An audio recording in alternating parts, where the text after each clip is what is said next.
the Honorable Minister of State for Health, Dr. Isiaq Adekunle Salako,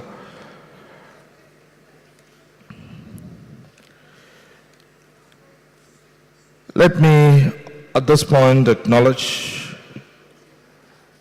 the presence here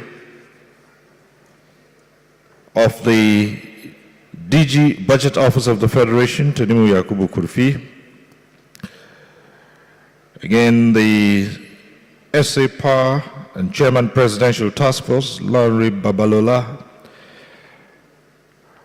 The Board Chairman of Ministry of Finance Incorporated, Dr. Shamsuddin Usman. The Managing Director and CEO of the Ministry of Finance Incorporated, Dr. Armstrong Umeh Takam. The Chief Executive Officer of the Infrastructure Corporation of Nigeria, Dr. Lazarus Agbazo. Dr. Mohammed Sani Abdullahi, Deputy Governor Corporate Services Directorate of the Central Bank of Nigeria. Other chairmen and distinguished personalities who are here, we will, as we proceed with this event, acknowledge them as they come in.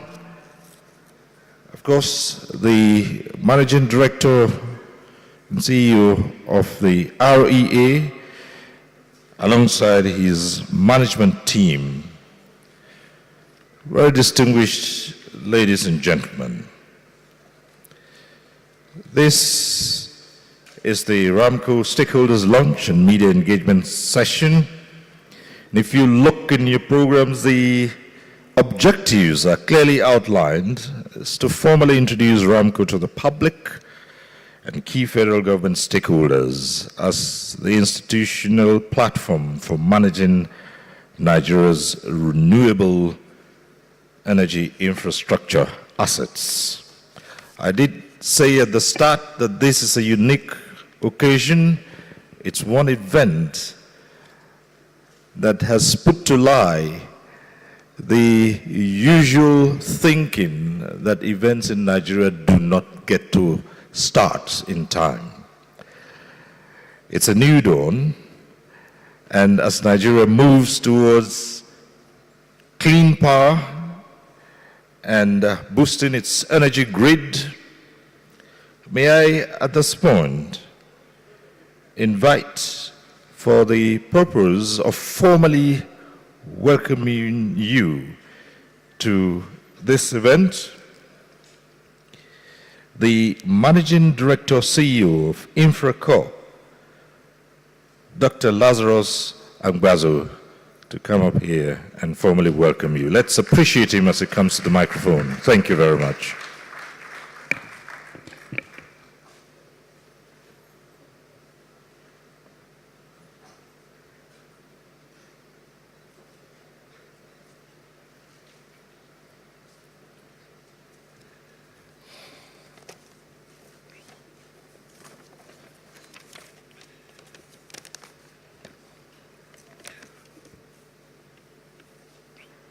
Your Excellencies, members of the boards of REA, Murphy, and InfraCorp, distinguished guests, ladies and gentlemen, good morning and welcome. Please permit me to stand on the established protocols. It is a privilege for InfraCorp to join the Rural Electrification Agency and the Ministry of Finance Incorporated in welcoming you to the launch of the Renewable Asset Management Company, RAMCO. Let me begin with a very simple question. What happens to an infrastructure project after the commissioning ceremony is over? We spend enormous amounts of time, effort, and capital designing, financing, and building infrastructure. We celebrate when it is commissioned, but the real economic life of that asset is only beginning at the point of commissioning. The question then is, who takes responsibility for ensuring that that project, that infrastructure continues to work, that it is properly maintained, that its performance is monitored, that it is renewed when necessary, and that the value of the original investment is preserved over 20 or 30 years.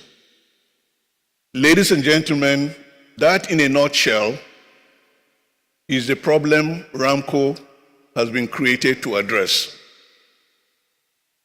Our normal conversations about infrastructure projects concentrate more on how we build and commission the projects. I believe you agree with me that this is only half of the infrastructure question. The other half is how we manage, maintain, finance, and preserve those assets throughout their economic lives. One gets the project built, the other keeps the infrastructure project working. So permit me to make my first assertion. Infrastructure does not create value simply because it has been commissioned. Infrastructure creates value because it continues to work. A power plant creates value when it reliably produces electricity.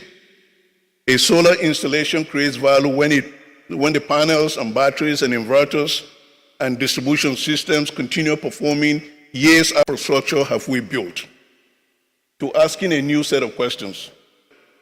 In the case of renewable energy assets, through programs like the Energizing Education Program, the Nigerian Electrification Program, the National Public Sector Solarization Initiative, and other interventions, Nigeria is progressively building a substantial portfolio of renewable energy infrastructure assets across universities, across our teaching hospitals, in our public institutions, in our communities. These are extremely important national investments and deserve to be celebrated, with special kudos to REA and the Ministry of Power. These investments are powering learning, healthcare, public services, and economic activity. But for every dollar or naira that is invested in these assets create a corresponding obligation to preserve their value. And that is precisely why the stewardship of RAMCO now exists to provide. Ladies and gentlemen, for simplicity, let me submit to you that every infrastructure asset really has two lives. The first life is what we call the project life or the construction phase, during which the asset is conceived, designed, financed, procured, constructed, and eventually commissioned. You see, REA and its partners will continue to do that work, developing renewable energy infrastructure across Nigeria and bringing new assets into service. But the commissioning of any asset, any project begins the second life of that asset, which I will call the operational and the economic life of that asset, the economic phase of that asset. And that second life is much longer and ultimately where the value of the original investment is realized. So for the next 20 to 30 years, somebody must take responsibility for how that asset performs, maintaining it, monitoring it, optimizing it, renewing it, restoring underperforming assets, and ensuring that it continues to deliver service for which it was built. Concretely, what that means is that they require professional life cycle asset management, which covers knowing the condition and performance of the assets, implementing preventative and corrective maintenance, monitoring and collecting data, maximizing revenue assurance, managing life cycle investment and renewal, driving commercial optimization, and confronting assets that are either stranded or underperforming so they can be rehabilitated and returned to the productive use rather than simply being abandoned or replaced. RAMCO is designed to institutionalize these responsibilities for that second life of the asset. In simple terms, REA and its partners will continue to help Nigeria to build renewable infrastructure. But RAMCO will help ensure that what we build keeps working, and keeps delivering value to Nigeria. So therefore, I submit to you that we must move from simply building projects to managing assets, and from managing assets to creating sustainable infrastructure value. But making such a shift requires the correct institutional design. We are deliberately not asking one institution to do everything. RA brings sector leadership, the assets, the technical expertise, and stewardship. It originates and implements many of these programs and understands the technologies, the beneficiaries, and the policy objectives that they serve. Murphy, on the other hand, brings the discipline of ownership and professional management of federal government assets, including governance, accountability, and the imperative to preserve and enhance public value. InfraCorp brings the discipline of making infrastructure projects investable and mobilizing patient long-term capital. In that process, helping to translate infrastructure needs into projects that investors can understand and finance and support over the long term. These are distinct capabilities, and that is precisely the strength of the RAMCO model. Good infrastructure requires technical competency, but sustainable infrastructure requires more. Requires technical, commercial, financial, and governance competence working together.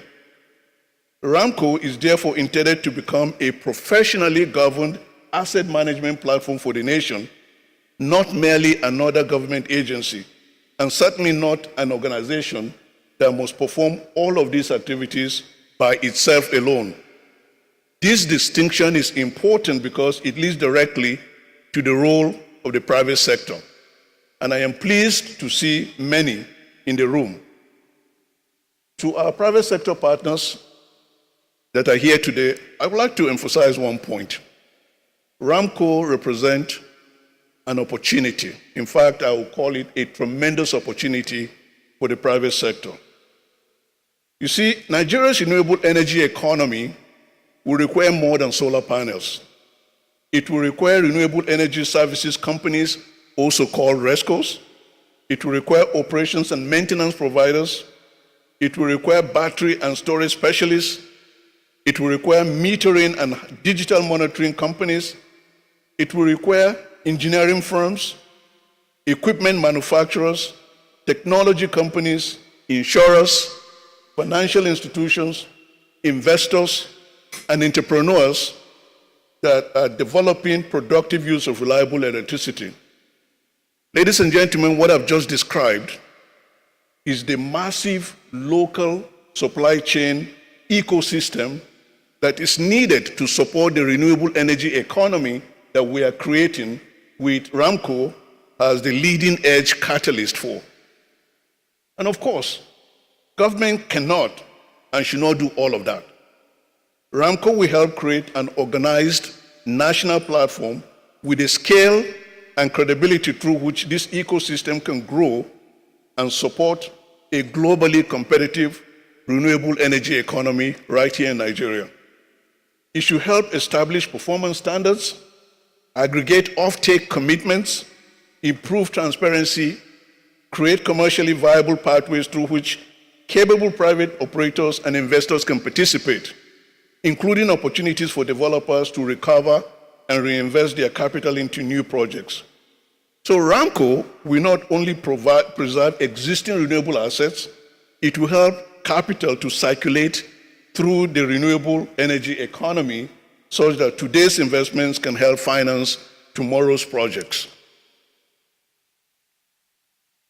For investors, this matters because capital does not invest simply because infrastructure is important. Of course it is important. But capital invests when assets are identifiable, performance is measurable, revenues are credible, governance is strong, the risk is understood, and the returns can be reasonably evaluated. If RAMCO can create these conditions across a portfolio of renewable assets, then we will begin to unlock possibilities that individual projects will struggle to achieve, such as portfolio financing, asset-backed structures, blended finance, climate finance, credit enhancement, and eventually even the mobilization of the tremendous substantial pools of long-term institutional and private capital right here at home.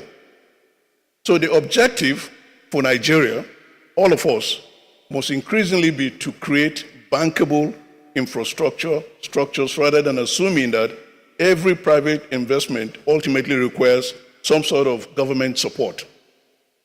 And the question of bankability really is precisely the terrain where InfraCorp was created to work in. InfraCorp was established to help mobilize and deploy long-term capital into Nigeria's infrastructure space and to critically transform infrastructure needs into investable project opportunities. We'll all agree that Nigeria cannot close this infrastructure gap with government budgets alone, nor with government guaranteed debt. We also now agree that infrastructure financing and infrastructure sustainability are inseparable. The question, therefore, cannot remain, how do we finance construction? It must become, how do we finance, operate, preserve, optimize, and reinvest in infrastructure throughout the economic life of the infrastructure? RAMCO provides an opportunity to answer that question in a very practical way.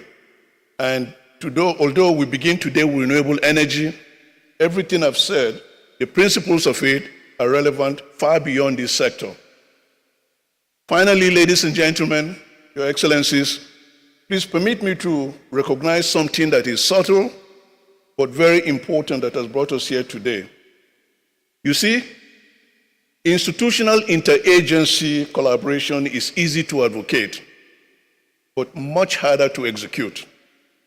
REA, Murphy, and InfraCorp have different mandates, they've got different perspectives, and they have different areas of expertise. Regardless of these differences, the achievement today is not that we've eliminated these differences. The achievement is that we have intentionally organized our different capabilities around a common national objective. REA doesn't need to become an investment fund. InfraCorp doesn't need to become an electrification agency. Murphy doesn't need to become an engineering company. Each institution is bringing its comparative strength and proactively leveraging those strengths and synergies to work together. I therefore wish to really thank and congratulate Alhaji Abba, MD of REA, and the entire REA team for the vision and the leadership behind this initiative. Absolutely. I'd also like to thank Dr. Armstrong and our colleagues at Murphy for the exceptional display of partnership spirit. We really thank you for that. Of course, our biggest thanks go to our supervising ministries, the Ministry of Power, Finance, Education, Health, the Budget Office of Federation, and other government institutions that are here supporting this process. And of course, I want to thank our immediate teams across the three institutions that worked so hard to get us to where we are today. So allow me to make one last point. Of course, today's ceremony is not the destination. This is obvious. It is only the beginning. But we are not taking anything for granted. The real test of RAMCO will not be how successful today's launch is. The test will be whether 5 years from today, 10 years from today, the renewable energy assets that have been entrusted to this platform will be working better, lasting longer, serving more Nigerians, attracting more private investment, and preserving more public value because RAMCO exists. That is the standard we have challenged ourselves to. And when we achieve it, RAMCO will be demonstrating something even much bigger, that Nigeria can build infrastructure. And Nigeria can also manage it. Nigeria can preserve it. Nigeria can make infrastructure investable and ensure that the infrastructure that we build today continues creating economic and social value for tomorrow and for the generations to come. On behalf of InfraCorp, we are extremely proud to be part of this important initiative. Your Excellencies, distinguished guests, ladies and gentlemen, I warmly welcome you to the launch of RAMCO. Thank you, and may God bless the Federal Republic of Nigeria.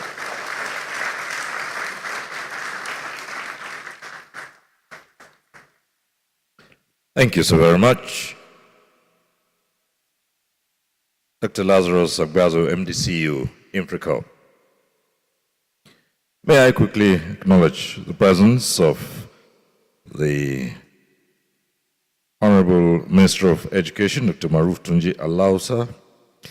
Let me also acknowledge the presence here of the board chairman of the REA, His Excellency Ayodele Fayoshi.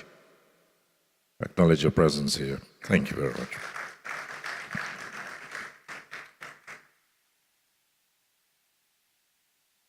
Distinguished ladies and gentlemen, now may I invite the MD/CEO of the Ministry of Finance Incorporated, Dr. Armstrong Takang, to deliver his address. It's appreciated as he comes in.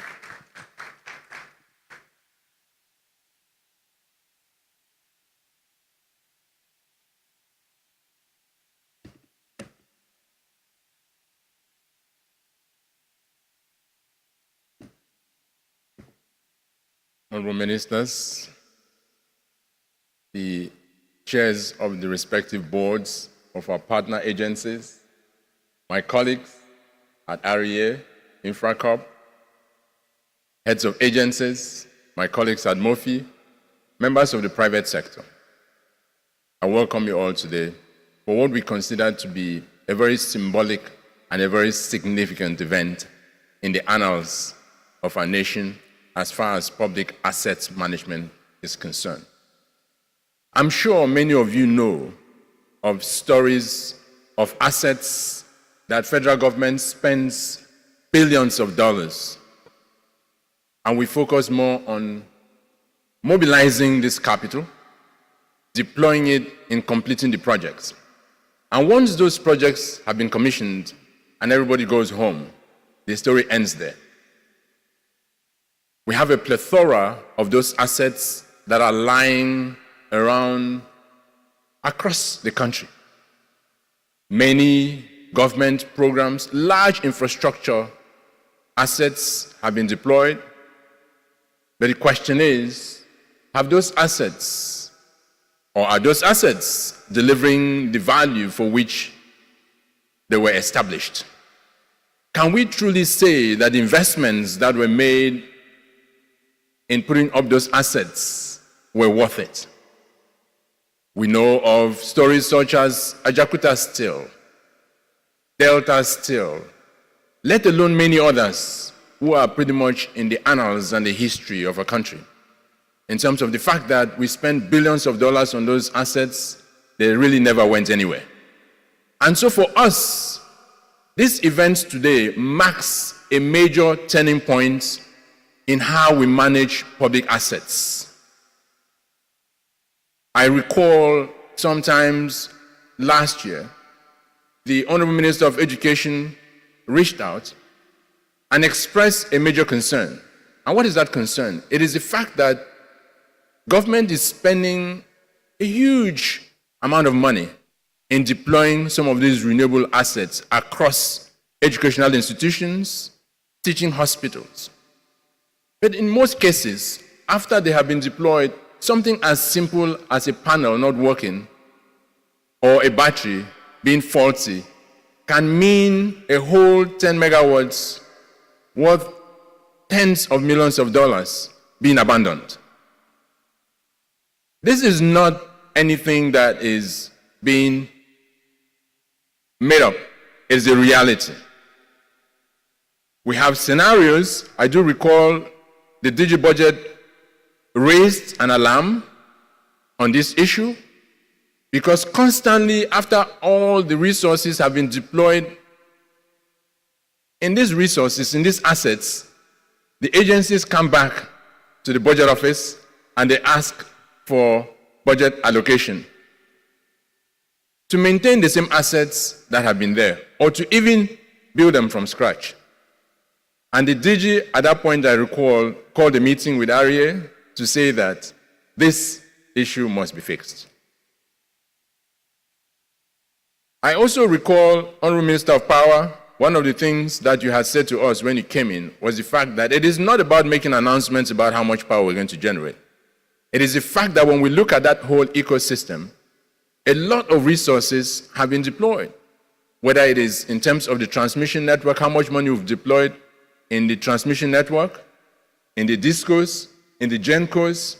The question is, when you look at the entire power sector, if the estimates that are out there are correct, which is the fact that about 45,000 megawatts is what is being used to power our economy, at best, what we get from the grid is no more than 5,000 or 6,000 megawatts, which means that a large percentage of it is off-grid. The question is, to what extent are we optimizing the assets that we have invested so much of our money in putting out there?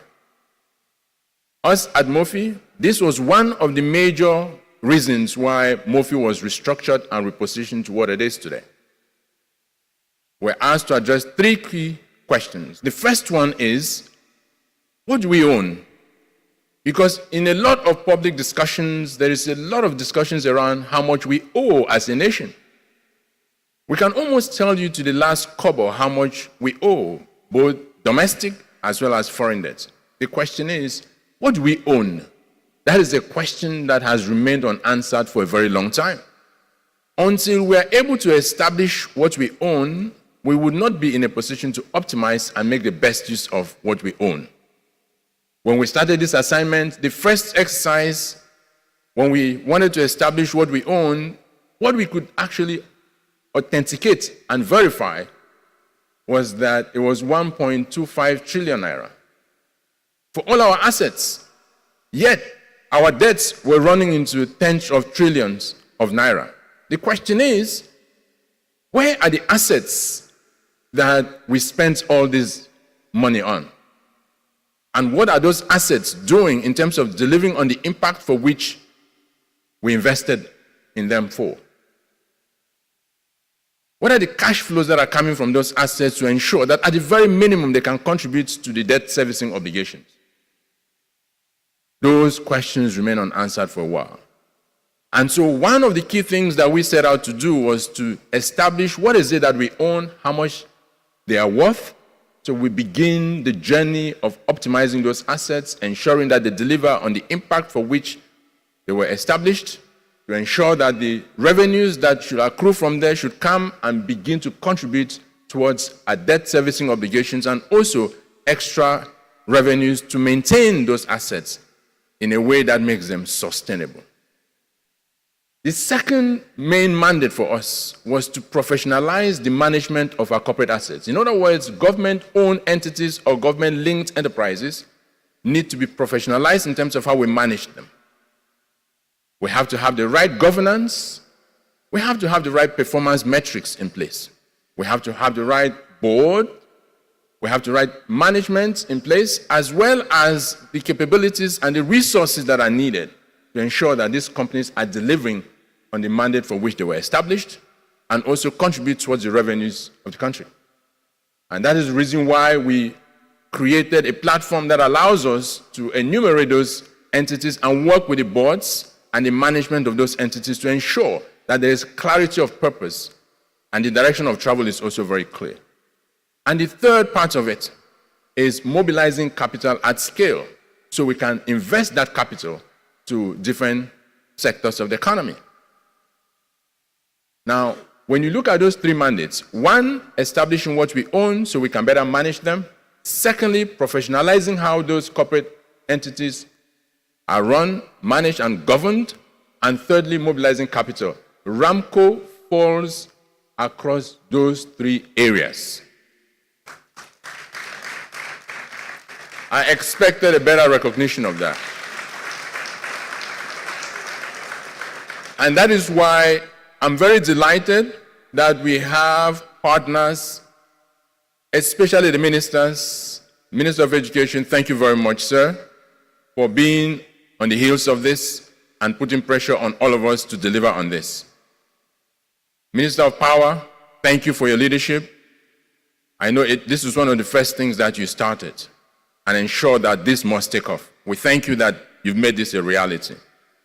For Ministry of Health, thank you. Because I do recall sometimes back, many of you will remember, that at the teaching hospital in Ibadan, patients were dying because generators were being used. Many generators were being used to power the infrastructure at the hospital. It was such an unpleasant sight. And that's just one case of many of our hospitals that lack basic power. In the middle of surgery, power goes off. In the middle of administering medication, power goes off. So we can imagine what that means.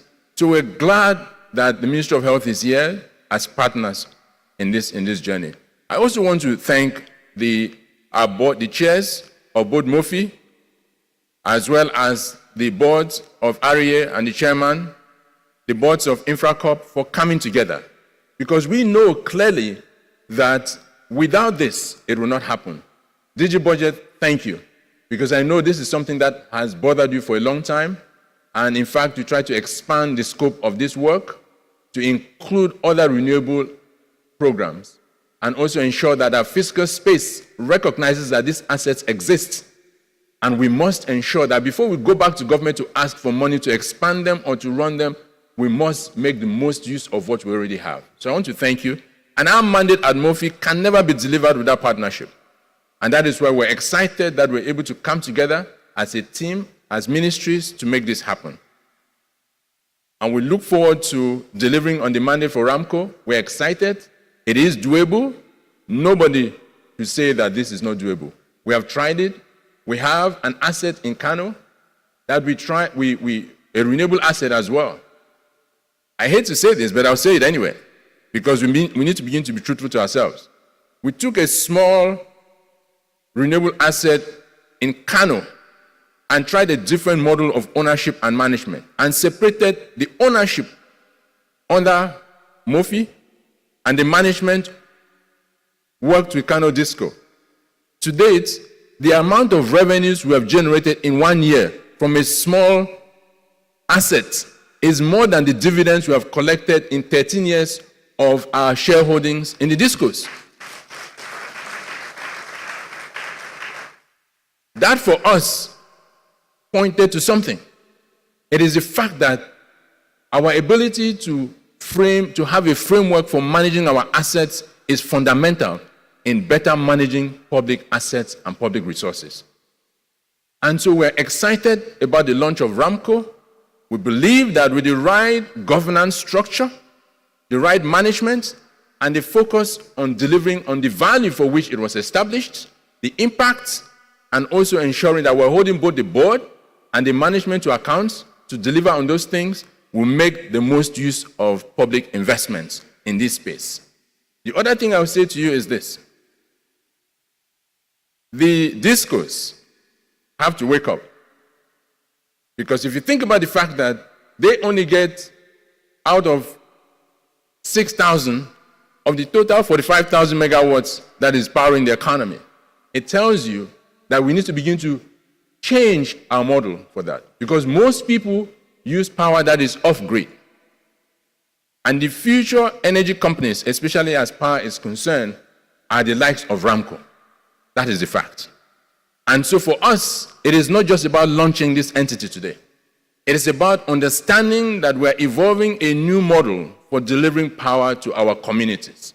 We're evolving a new model on how assets like this can be better managed to deliver on the impact for which they were established, returns, and finally, using this asset and the balance sheet of these companies to crowd in private sector capital. And that's why I was pleased about what Dr. Lazarus mentioned.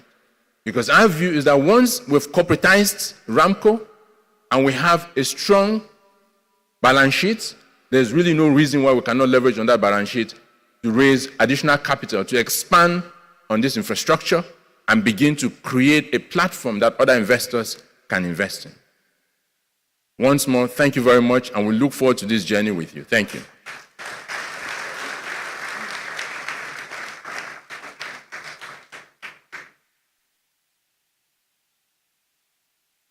Thank you so very much, Dr. Armstrong Takang, MD CEO, Minister of Finance Incorporated. I'd just like to quickly acknowledge the presence here of a member of the board of Infracorp, Alhaji Imki Ahmed, who is with us here. Thank you so very much. Distinguished ladies and gentlemen, this is the launch of RAMCO, presenting RAMCO to the stakeholders, the media, and Nigeria generally. And who better to do this than the Managing Director, CEO of the REA, Abba Abubakar Aliyu himself, and I do call upon him to now introduce RAMCO. Thank you.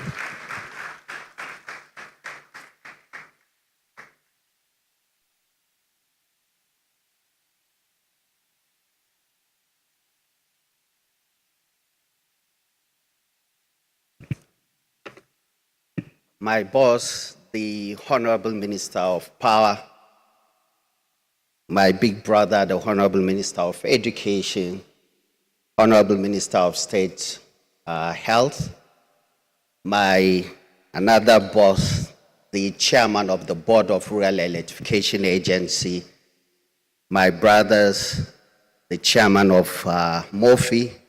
I would like to adopt the protocol that has already been established. And the Honorable Minister, I would like to start by reporting my team to you. So they like to position me for failure. When we were doing the agenda, I told them that I should speak first before the two eloquent PhD holders. But they said that, no, you shouldn't worry. You two, you are a doctor. I told them that, don't you know that the Minister of Education will attend? And my doctorate degree is a kangaroo doctorate degree. But I'm optimistic, maybe with RAMCO, the Minister of Education can give me a waiver to continue to use my doctorate degree.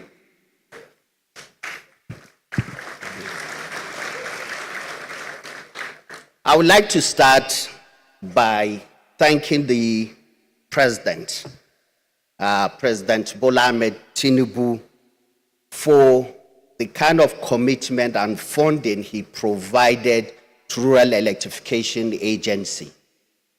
One of the things that is hardly being spoken about is the fact that Mr. President approved the biggest publicly funded renewable energy project in the entire world.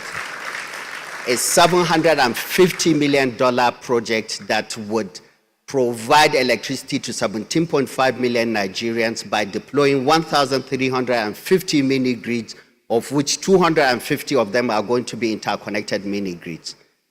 And at today, for the first time in the history of the country, over 1,000 mini grids are being deployed across the country. The second thing is to thank my boss, the Honorable Minister of Power. And why this is important is because of the fact that the concept of RAMCO started since the tenure of the Minister of Power, the former Minister of Power, Honorable Aliyu Da'u. He started that concept and it was just in the drawing board till when the action-oriented Honorable Minister of Power started. And when we had the discussion with them, he said he just wants execution. And Honorable Minister of Power today marks one of the significant achievements in your tenure as Minister of Power. Then I would like to also thank the Honorable Minister of Education, just like what the Minister, the MD of MOPI mentioned, he has been on our case to make RAMCO. In fact, at some point, you would think that RAMCO is an agency under Ministry of Education, the way the Minister of Education was pushing for this concept to be a reality. Thank you for pushing us.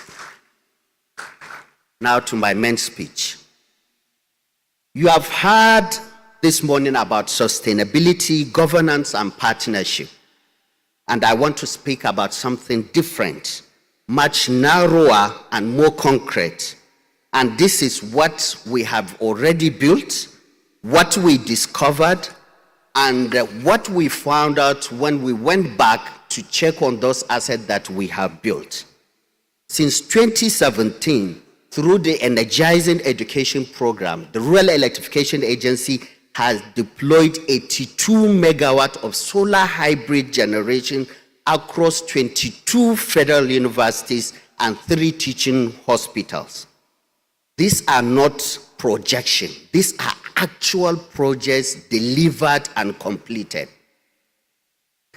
And beyond that, there is 150 megawatts either under construction or in the pipeline through the DES, through the National Public Sector Solarization Initiative, and through the project being undertaken by TED Fund under the Ministry of Education.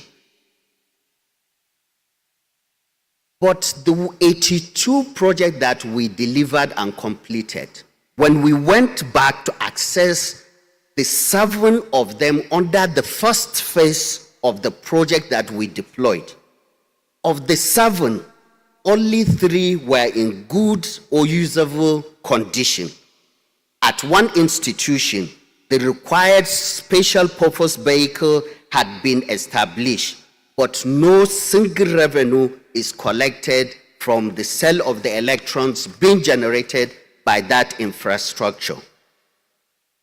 To that extent, we realized that Nigeria built world-class energy infrastructures and then watched part of it deteriorated, not because of engineering failure, but because we had not adequately institutionalized what happens after the commissioning of the project.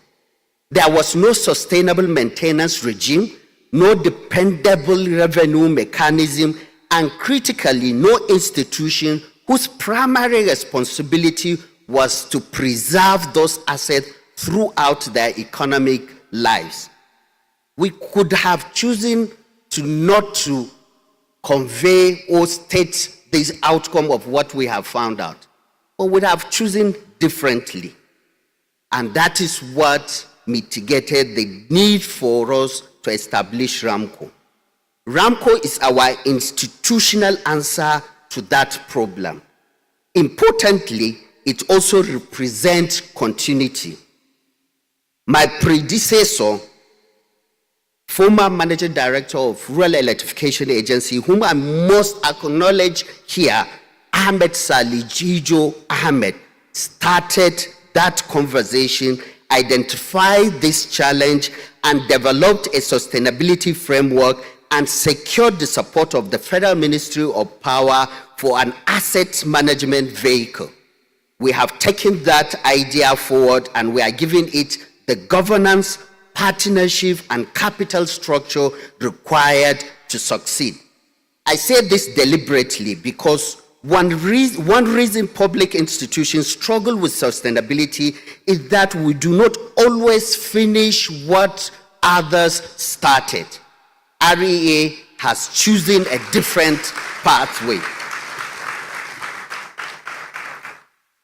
From Nigeria's pioneering mini-grid to the National Electrification Project to the Energizing Education Program to the DES and now RAMCO, we are building an institution that learns, that improves, and continues regardless of who occupies the leadership position.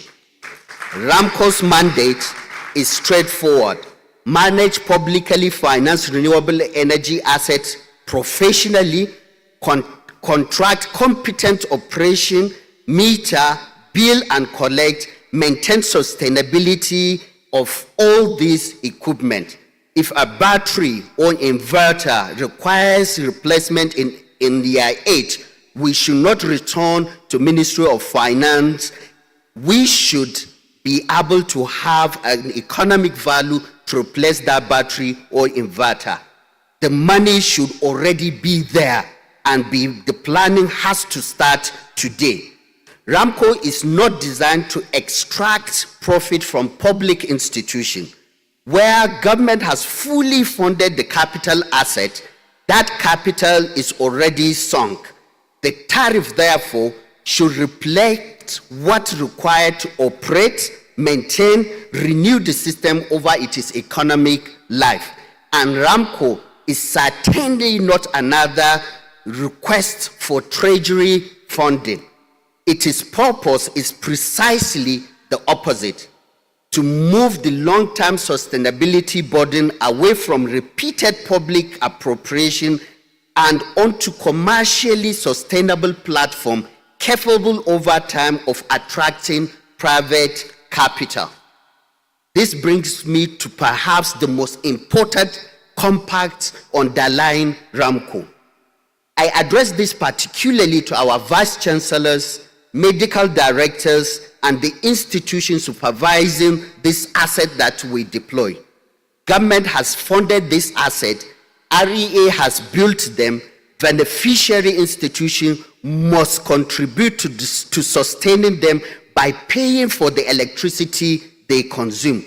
Let me put it in a different context, and I give you an example. At Alex Ikweme Federal University in Abia, the plant that was commissioned in 2019 serves more than 9,500 staff and students.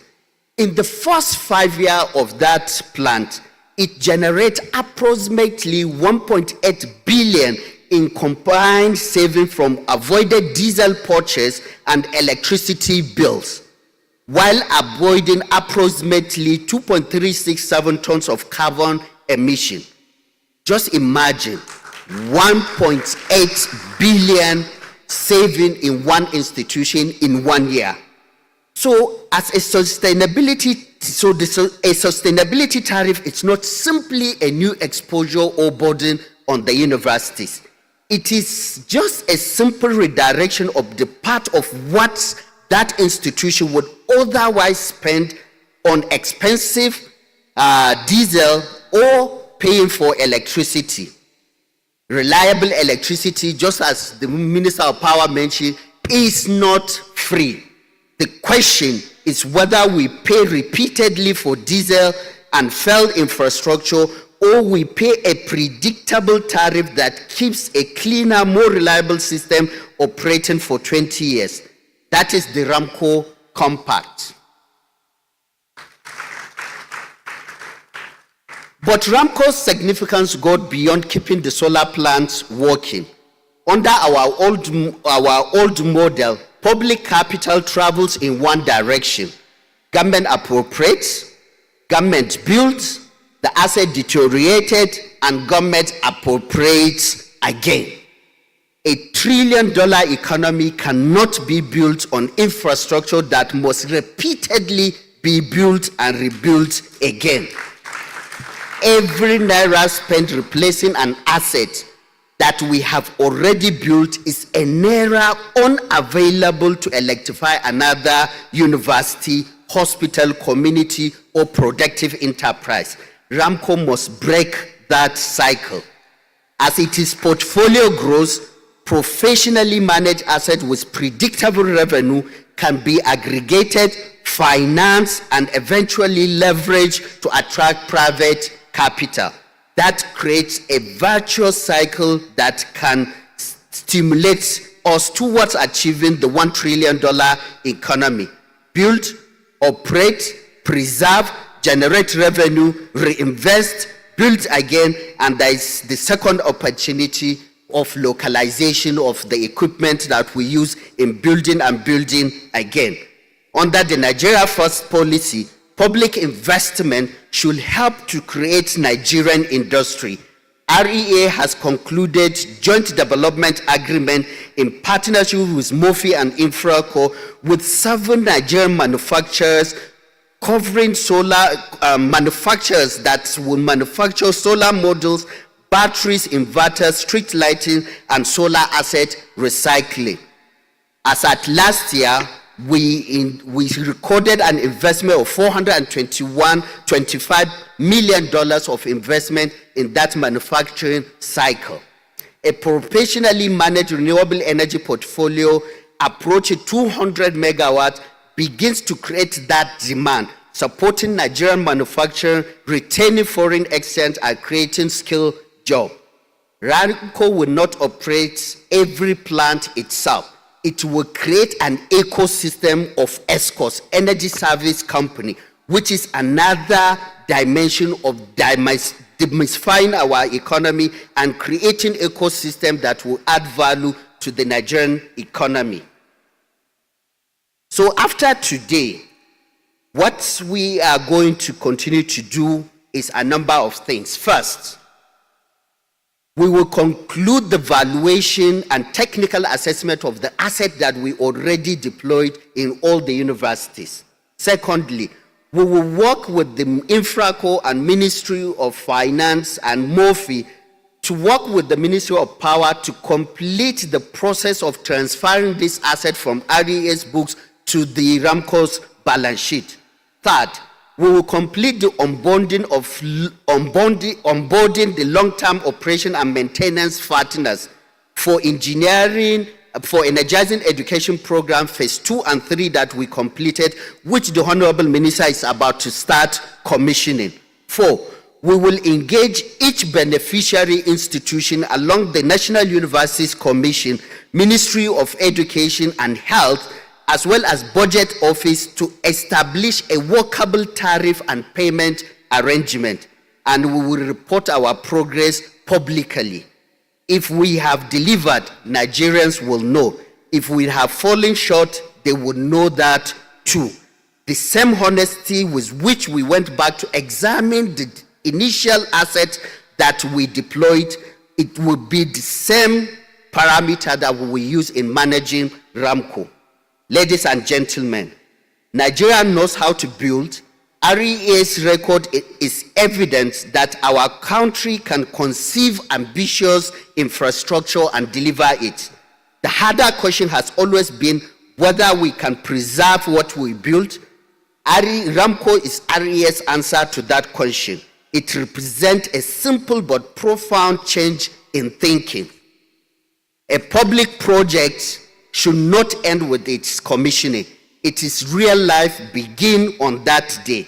The universities and teaching hospitals that we are powering are where our engineers, doctors, scientists, and entrepreneurs of Nigeria's future are being trained. Reliable electricity in those institutions is not a convenience. It is part of the infrastructure of our national development. So our ambition for RAMCO is larger than maintaining those solar panels and replacing batteries.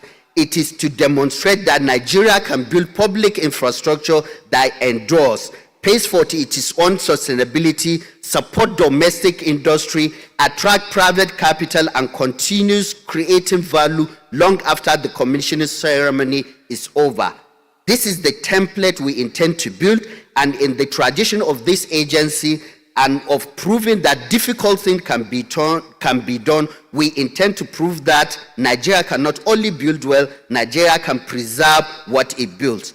I would like, in conclusion, to specifically thank my two partners in crime, the Managing Director of MOFI and Managing Director of Infraco, for their continuous support.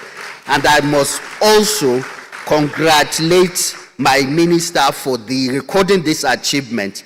Then for Budget Office for giving us the back support to make sure that the universities and teaching hospitals pay for their electricity. Thank you very much.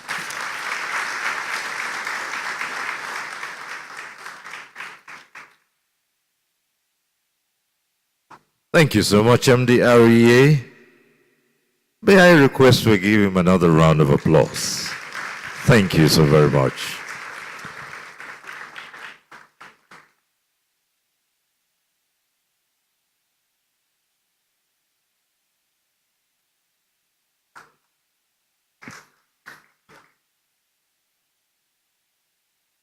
And as the launch of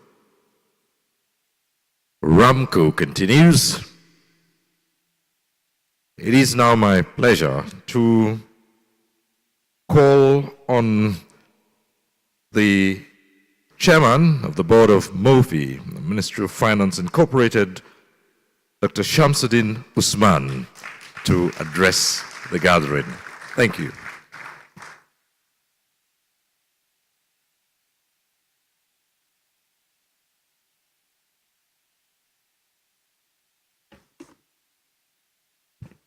Your Excellencies, Honorable Ministers here present, distinguished ladies and gentlemen, I have a prepared speech, but following on all those doctorate degree holders, maybe I decided that in any case, there are three highly technical people, and they have addressed all the technicalities that are required. So in fact, I don't think I'll read my prepared text. Just a few comments. And sorry, Honorable Minister of Education, my PhD is not from a Nigerian university, so you cannot revoke it. But more seriously, the last job I did as Minister of National Planning about 13 years ago was I organized teams to go out to all the 6 geopolitical zones of this country to take stock of federal government projects. And by the time all these teams came back, the report that we put together, if you are Nigerian, you will cry. The state of most of the projects, assets, money has been often borrowed, like our MD or MOFI has said. We borrow money, we build projects, and then either build them halfway or build them completely, but we are not maintaining them. In a year or two, they all get abandoned. I personally led the team that went to parts of the Southeast. I think I led the team to Imo and Anambra State. Without embarrassing anybody, one of the projects I visited would fit under this kind. It was a rural electrification project. A hydro plant had been procured, placed in the village, and again, some of the abuses is the village of the permanent secretary that was in charge of that function. So he took the project to his village. Now it's a hydro project which requires a very strong flowing stream of water to make it produce power. But there was no water in that village.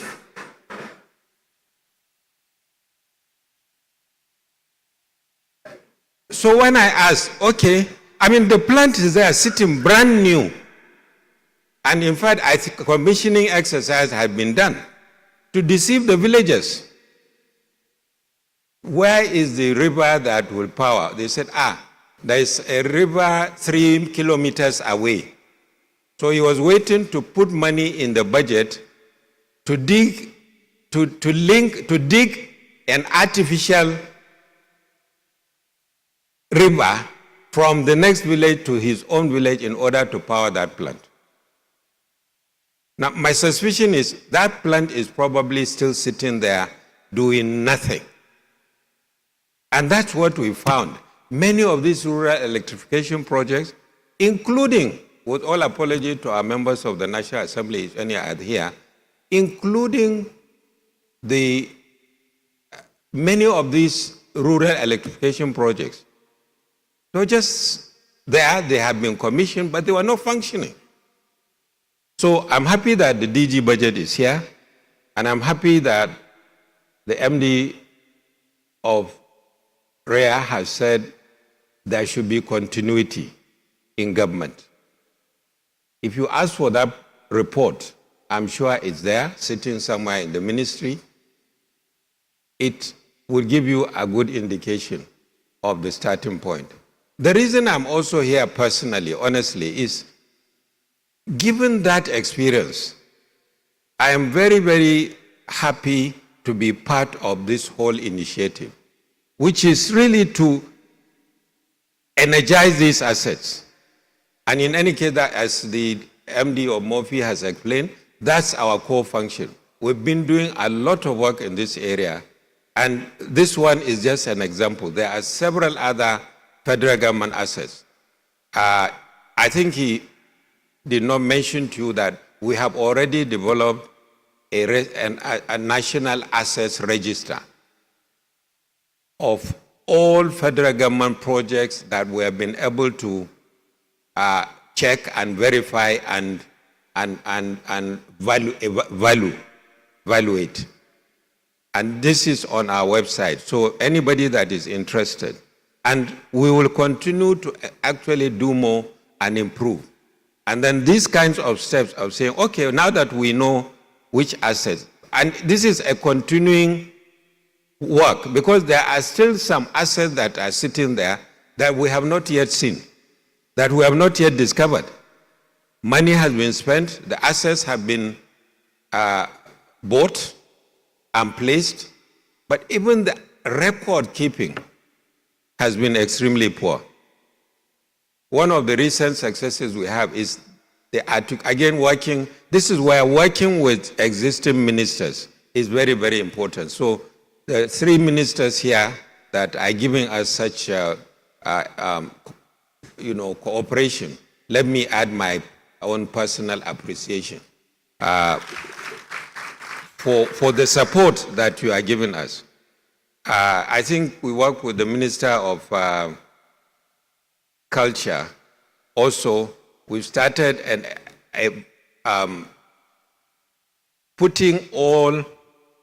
creating a register of our national cultural assets, because that's also a very important component of this exercise.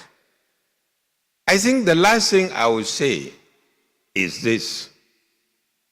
There is one important key stakeholder that perhaps we have not brought to the table. And I'm happy the Honorable Minister of Education is here. These investments, as you heard, have happened mostly in universities and teaching hospitals, which again are universities essentially. Now, as Minister of Finance, again about 15 years ago, one of the most difficult assignments that I handled was negotiating with the universities on the Onosode report. You see, everybody here, I'm sure, will say, oh, what was this RAMCO idea? It's a beautiful idea. I think we need to bring on board the university people. Many years ago, I was a university lecturer, and I know the psychology. All these guys are coming together. They want to come, and it's another effort to tax university people who are not being paid very well any. That would be the attitude. That would be the attitude. And unless, as I said, Honorable Minister of Education, you have that task. Is really more of your responsibility. We need to bring them along and get them to understand that what we are doing is actually good for them, because they can see the continuity of power with these investments. In many of the universities where these things are functioning, it's almost like you are outside the country, in Germany or in England or somewhere, where you have 24/7 power. This is not something that can be taken for granted. So I think that's one of the key things that has to be done. And lastly, I think to thank everyone that has attended this event.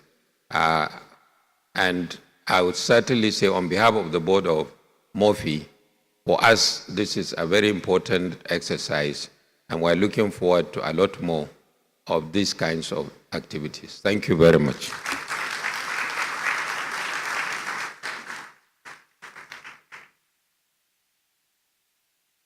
Thank you so very much, Dr. Shamsuddin Usman, former Minister of Finance, former Minister of National Planning, and a celebrated banker who's today the board chair of MOFI, the Ministry of Finance Incorporated. Thank you so much.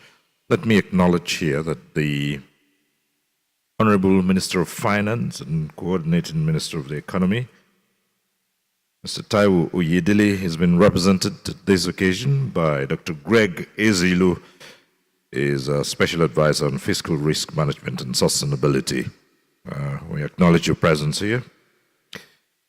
Next is a message from the board chairman of the Rural Electrification Agency, REA. Let me now invite His Excellency, Mr. Ayodele Fayoshe, to address the gathering. Thank you.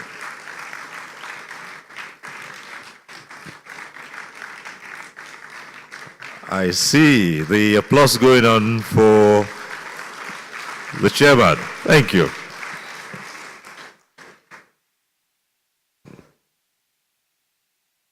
Thank you. Let me stand on existing protocols because I don't want to waste your time.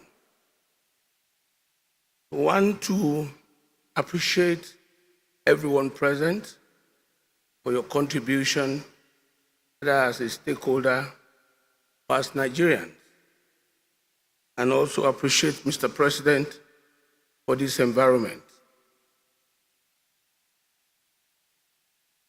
I want to touch on one item, which is attitude.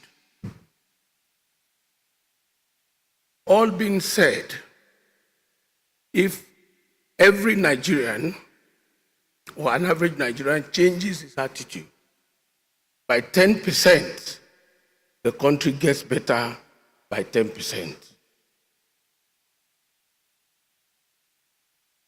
As a leader, you will make no change except in your character and attitude to life. And if you ask me to change, I have to look at my dad. I have to look at my president. I have to look at my leaders. What are they doing? And why should I do mine differently? When you take it one way, you blame it on the leadership of the country. The next time, your driver take one way. I was a very tough man as a governor. I was able to confront people properly. But I was able to do one thing which you can find out very well. My second tenure as governor, I did not at any point use a siren. And I did not jump lights, street lights. I did not jump it. And it makes it very easy for me to warn my drivers and my policemen. You won't even try it. You won't try it. So if we all have the right attitude, it will get better. For me to come here and be talking about electricity, that is not my business. That is the business of this gentleman. He's so eloquent, he will convince the dead to wake up and walk. I became so fascinated, and I will say, MD, we are not talking today, so I can listen to him.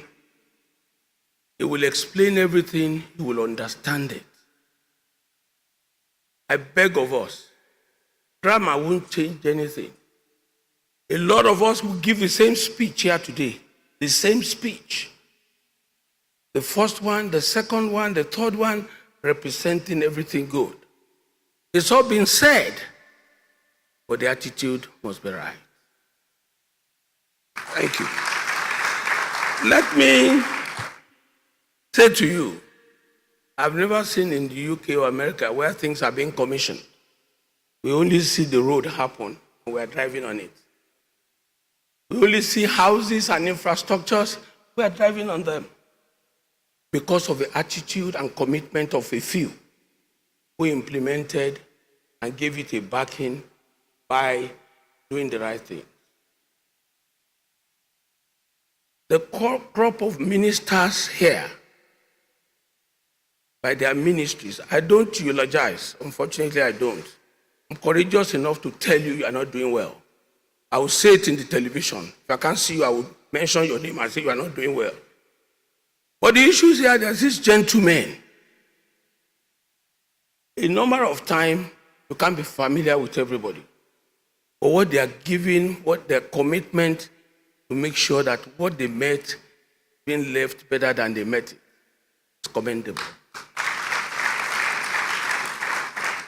For me, I'm not somebody who wants to do anything like a minister, like a president. For this particular one, at the calling of a president, gets to the door of the average Nigerian who wants just light, to have a night life. When I said the last time, and when there is darkness, population will increase. When there is no light, the only available recreation is to go back to the other room. But when you have a nightlife, there's something to look out for with a friend.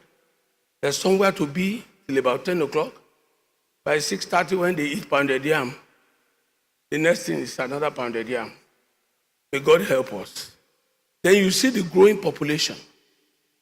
When you get to communities to campaign or a VIP comes around, children will come from nowhere like termites. There will be so many. Then you see few adults. Then you say, yeah, no electricity. So our handlers, leaders, and men in position, we appeal to all of us to please find this service for a generation that is coming. Some generation lived for my father's generation. My father lived for my generation, and I'm working for the incoming generation. Some of these things that were put in place in 25 years' time, maybe if I'm still here, I will have no teeth. I'll be too old to be talking about Nigeria. So whatever we do today matters to another 25-year-old child of today. We must be committed not only to create, but to sustain them. Bring them, thank you. Bring them into it to ensure. I was governor at 42. You can imagine that. And today, I'm still active. 23 years after I became governor. So let's bring more young people into the system and put these things in their hands. When they see it, when they do it with us, they will do it better than us. Let me close by saying, I have one observation which will be useful. There are 36 countries in Nigeria, 37 countries in Nigeria. Ask 37 countries, I said. I didn't make a mistake. And I will prove that to you. States are reasonably independent of the federal government. It's an American system of government that we run. States have what it takes to run their states and their people. Thank you. The 36 states for the federal government are 36 countries under the leadership of one that can collaborate. They only have different lists of working. In an event like this, If I had known 20 years ago, when I was governor, this initiative is the best thing that has happened to the system. This RAMCO, states, Nigeria, the stakeholders must be invited to occasions like this so that we can all learn from it. A lot of universities we are talking about most of the times are federal universities. There's no federal universities. There's only universities in Nigeria. Children of the average Nigerians go to either the state or the federal university.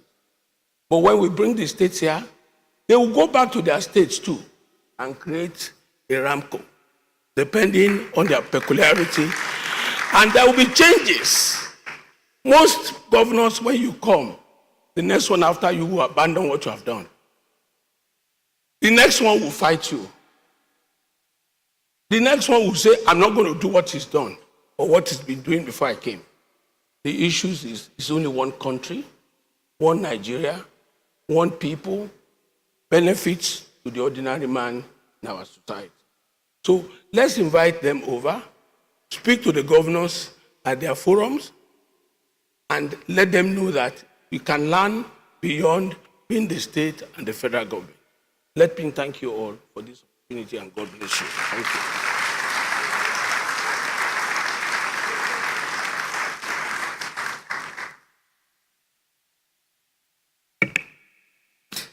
Ladies and gentlemen, former Governor Fayose never one to mince his words.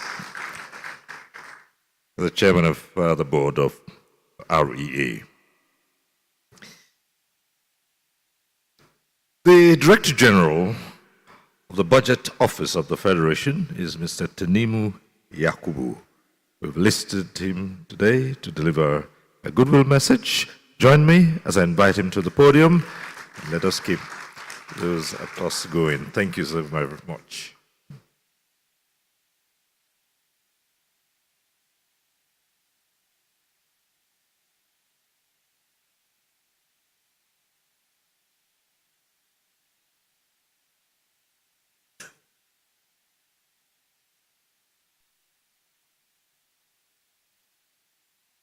Well, honorable ministers, in joining protocols already established, I would still like to bow in profound respect to Dr. Shamsuddin Usman, who served at various times as Minister of Finance and Minister of National Planning. We are glad to continue to be learning from you, sir.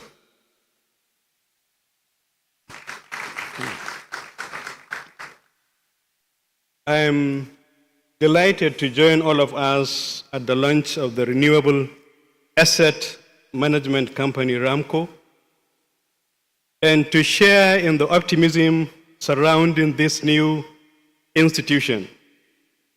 Today marks a welcome advance in Nigeria's effort to provide reliable energy and preserve the value of public investment.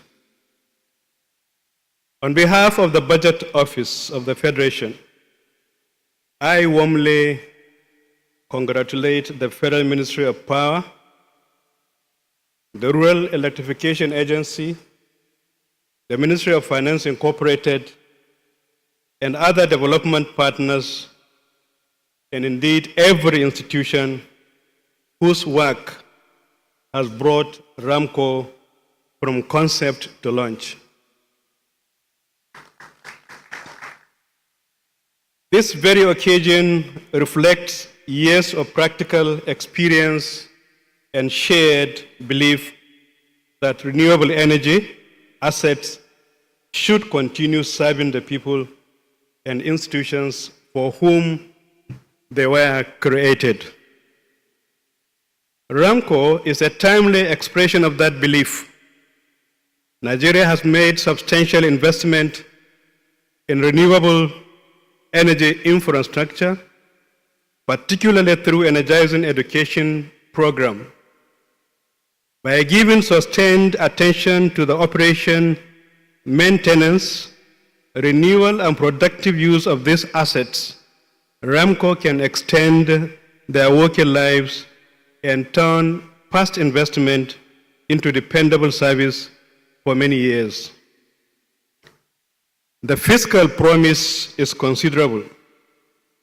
Every additional year of reliable service allows the original investment to work harder, postpones replacement expenditure, and reduces the need for emergency intervention. Professional asset management also gives government and host institutions a firmer basis for budget planning while releasing more resources for teaching, research, clinical care, and other essential responsibilities. The renewable energy assets already serving federal universities and teaching hospitals provide RAMCO with a strong foundation. In fact, the Rural Electrification Agency and beneficiary institutions have separately reported enormous savings from both cheaper and more reliable electricity and discontinued purchase of diesel. The benefit is ultimately human. Reliable electricity keeps laboratories and libraries open, supports digital learning and research, and protects diagnostics, surgery, medicines, and patient care.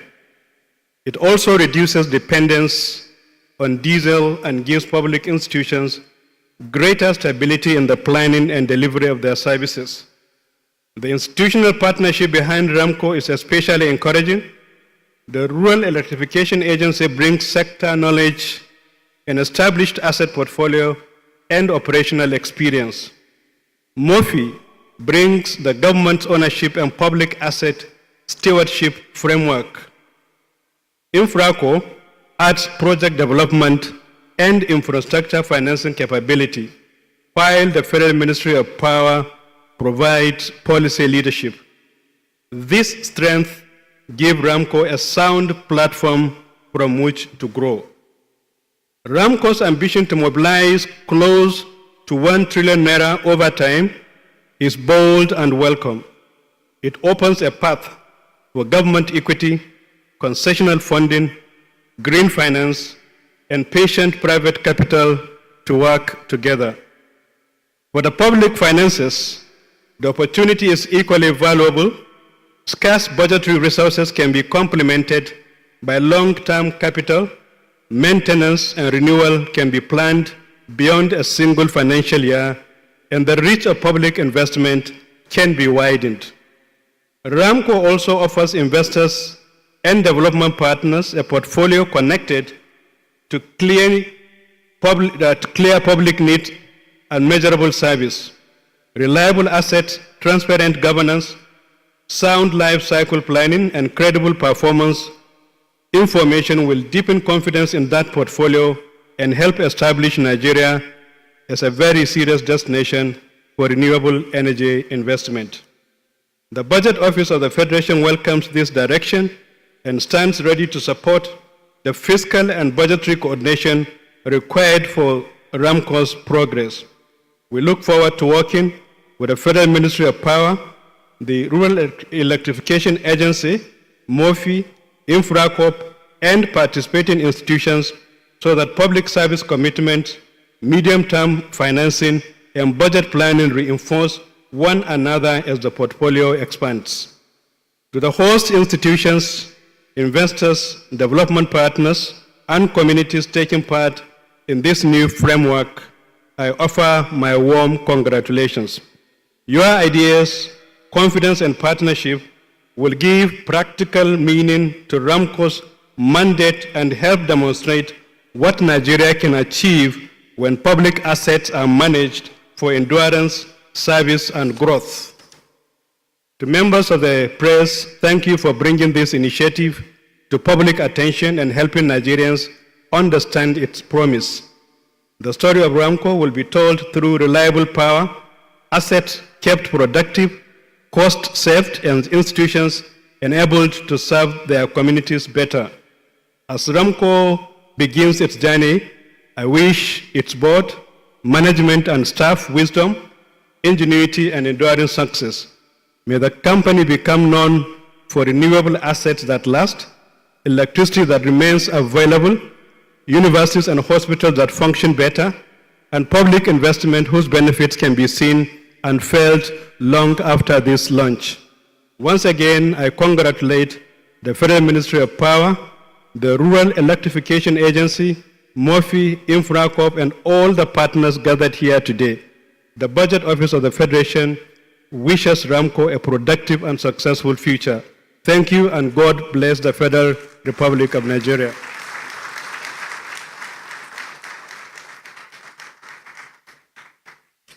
Thank you very much. Director General, Budget Office of the Federation. Distinguished ladies and gentlemen, recalling the address of former Governor Fayoshe, who was chairman of the REA, in which he talked about the involvement of the universities, I'd like to put on record that the regulator of the university system in Nigeria is with us here this occasion. This is acknowledging the presence of the Executive Secretary of the National Universities Commission, Professor Abdullahi Yusufu Ribadu. Thank you for being with us. Thanks. And now, may I invite to address this gathering the Honorable Minister of State for Health and Social Welfare, Dr. Isiaq Adekunle Salako. Thank you very much.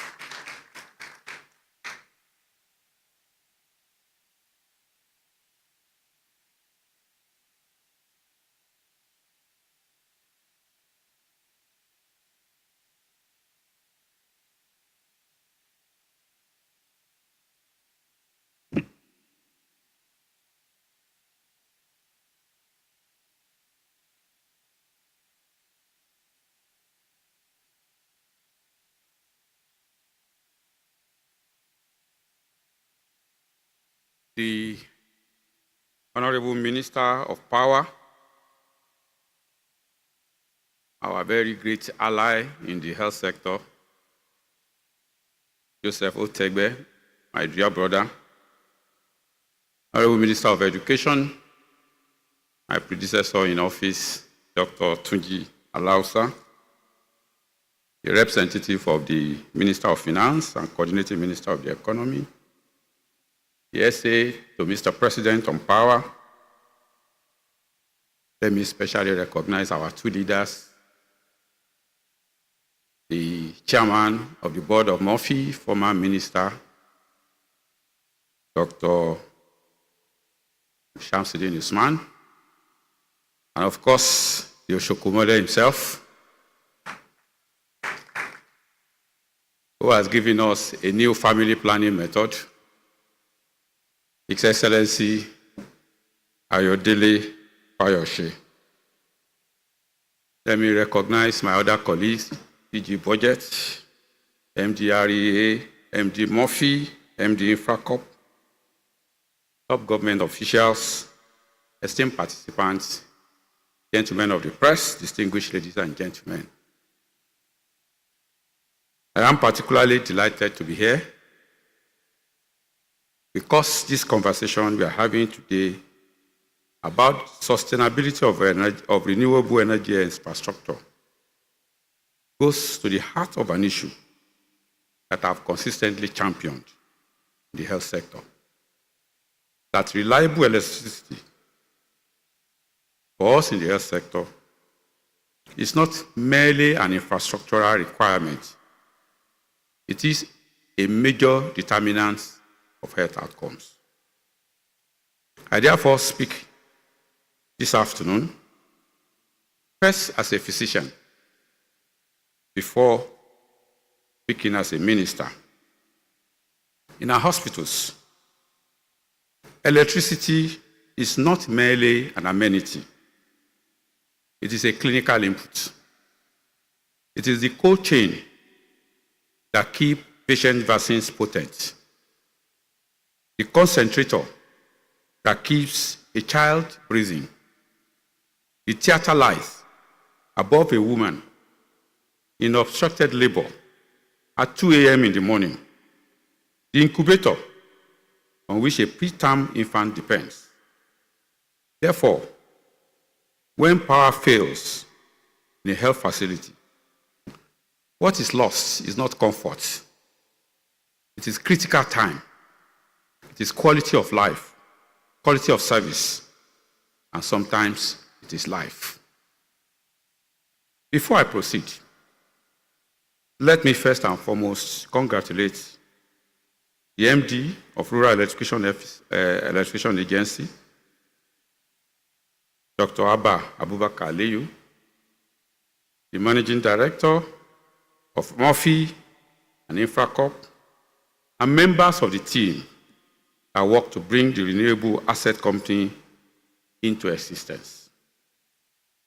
Let me also acknowledge with appreciation what the Federal Ministry of Power and the REA has already delivered in the journey for sustainable power in our health facilities. Under the Energizing Education Program, federal tertiary institutions have benefited, including our teaching hospitals in Maiduguri and Calabar. And under the Nigeria Education Project, 100 health facilities have received 50 kilowatt containerized solar hybrid system, with a second phase targeting 400 primary healthcare centers. Despite these efforts and the complementary inputs of our development partners, evidence around energy poverty in our health facilities remain very sobering. Between 60 and 70% of Nigerian primary healthcare centers experiences frequent outages or have no electricity at all. About 40% of functional primary healthcare centers have no electricity assets, with most of our tertiary centers, up to about 60%, receiving only 6 to 10 hours of electricity per day. Our teaching hospitals that requires megawatts of energy to operate optimally receive roughly 5 hours of grid supply per day, committing as much as 40 to 50% of their operating expenses on energy, most of it on diesel. It is against this background that His Excellency President Bola Ahmed Tinubu, GCFR, approved the establishment of the Nigeria Power for Health Initiative, following the convening of the first National Stakeholders Dialogue on Power in the Health Sector in September 2025. That dialogue produced a compact for sustainable electrification of public and private health facilities, signed by the Ministry of Health, the Federal Ministry of Power, sub-national governments, the Committee of CMD and MDs, the private sector, development partners, and the civil society. It also produced an implementation plan with one unambiguous goal, that by the end of 2027, at least 30% of health facilities in Nigeria will have steady power supply.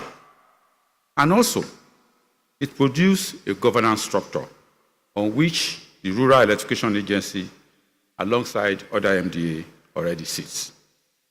More recently, we commenced the process of mobilizing private capital and partnership around this agenda, because we know that government alone cannot finance the scale of energy infrastructure required across Nigerian health system. Indeed, our ambition is not simply to install solar panels or batteries. Our ambition is to build a resilient health system where the electricity infrastructure powering our facilities functions today, tomorrow, next year, and for many years to come. And that brings me to why RAMCO matters to the health sector, and why I regard today as a health milestone as much as an energy one. Evident from solar systems installed in Nigerian PHCs shows that over 30% become non-functional within a few years. The cause is rarely the technology. It is the absence of scheduled preventive maintenance, the absence of anyone holding a clear mandate once the commissioning ends.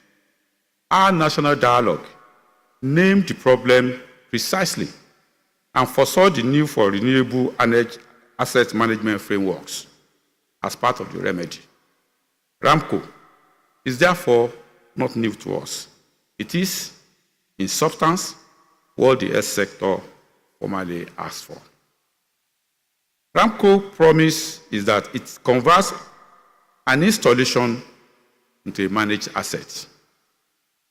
Its model: build, operate, optimize, aggregate, refinance, and reinvest. It means that a solar plant in a teaching hospital ceases to be a project with an end date and becomes an asset with an owner, a performance standard, a maintenance schedule, and a place on the balance sheet. For a chief medical director who has watched a donated system fail in his fourth year, this distinction is everything. RAMCO means that we must move away from a culture in which energy infrastructure is commissioned, celebrated, and substantially left without a sustainable framework for its operation and maintenance. Sustainability must become part of the project from the first day, not an afterthought, when equipment begins to fail. That is the strategic value I see in RAMCO. I therefore propose 4 areas of practical synergy between RAMCO and the Nigerian Power for Health initiative. 1, the health facilities be recognized as distinct asset class within the RAMCO portfolio, beginning with our teaching hospitals and our federal medical centers already solarized under the Energizing Education Program and the system delivered to health facilities under the Nigeria Electrification Project. Second, that RAMCO professional asset management be paired with the facility energy management team that we are already institutionalizing in our hospitals with support from the UK part, so that every asset has both a custodian on site and a manager under contract. Professional management from above and technical ownership from below are what keeps systems alive. Third, that the RAMCO Assets Register be integrated with our health facility energy audits, so that both sector plans from one evidence base, so that poor data that causes poor equipment is eliminated. And fourthly, that a defined share of the capital RAMCO recycles be redirected to primary healthcare centers, the site that is least attractive for commercial energization, that is but most consequential for maternal and newborn survival. Aggregation is precisely the instrument that makes such sites bankable.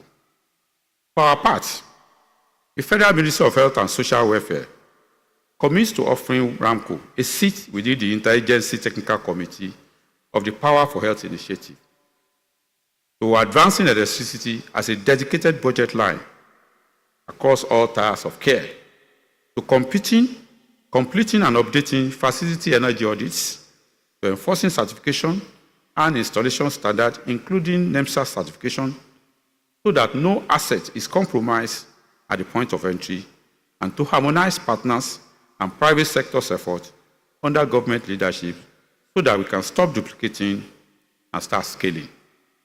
As I have consistently emphasized, through the Nigeria Power for Health initiative, Nigeria must increasingly mobilize the private sector, development finance institutions, climate finance, and innovative financing mechanisms to support healthcare electrification. A credible asset management framework is a panacea to accelerate this proposition. If renewable assets are professionally managed, performance data are transparent, maintenance is predictable, and revenue on payment structure are credible, then these assets become more attractive to long-term capital. In other words, RAMCO can potentially help us to move from a cycle of repeatedly searching for money to replace deteriorated infrastructure towards a system that preserves existing investment and mobilizes additional capital for expansion. Distinguished guests, the time for experimentation and haphazard adoption of unproven platform is behind us.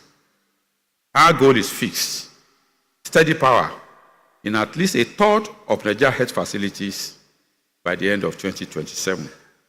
We will not reach it by procurement alone.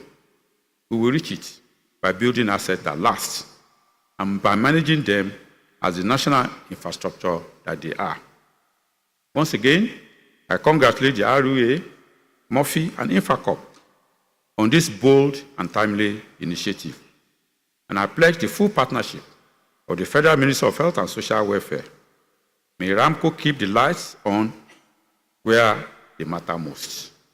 And so, with peace and plenty, Nigeria shall be blessed. Thank you for your attention.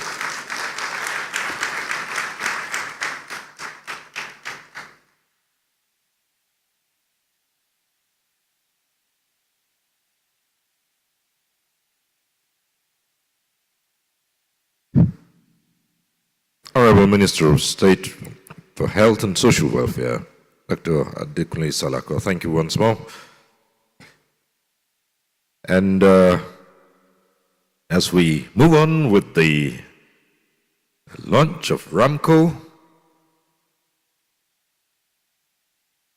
to speak to us now is one that the MD of REA has said was consistently pushing for this to come to fruition. Join me as I welcome to the podium the Honorable Minister of Education, Dr. Maruf Tunji Alausa, to address the gathering. Let's applaud him as he comes forward. Thank you.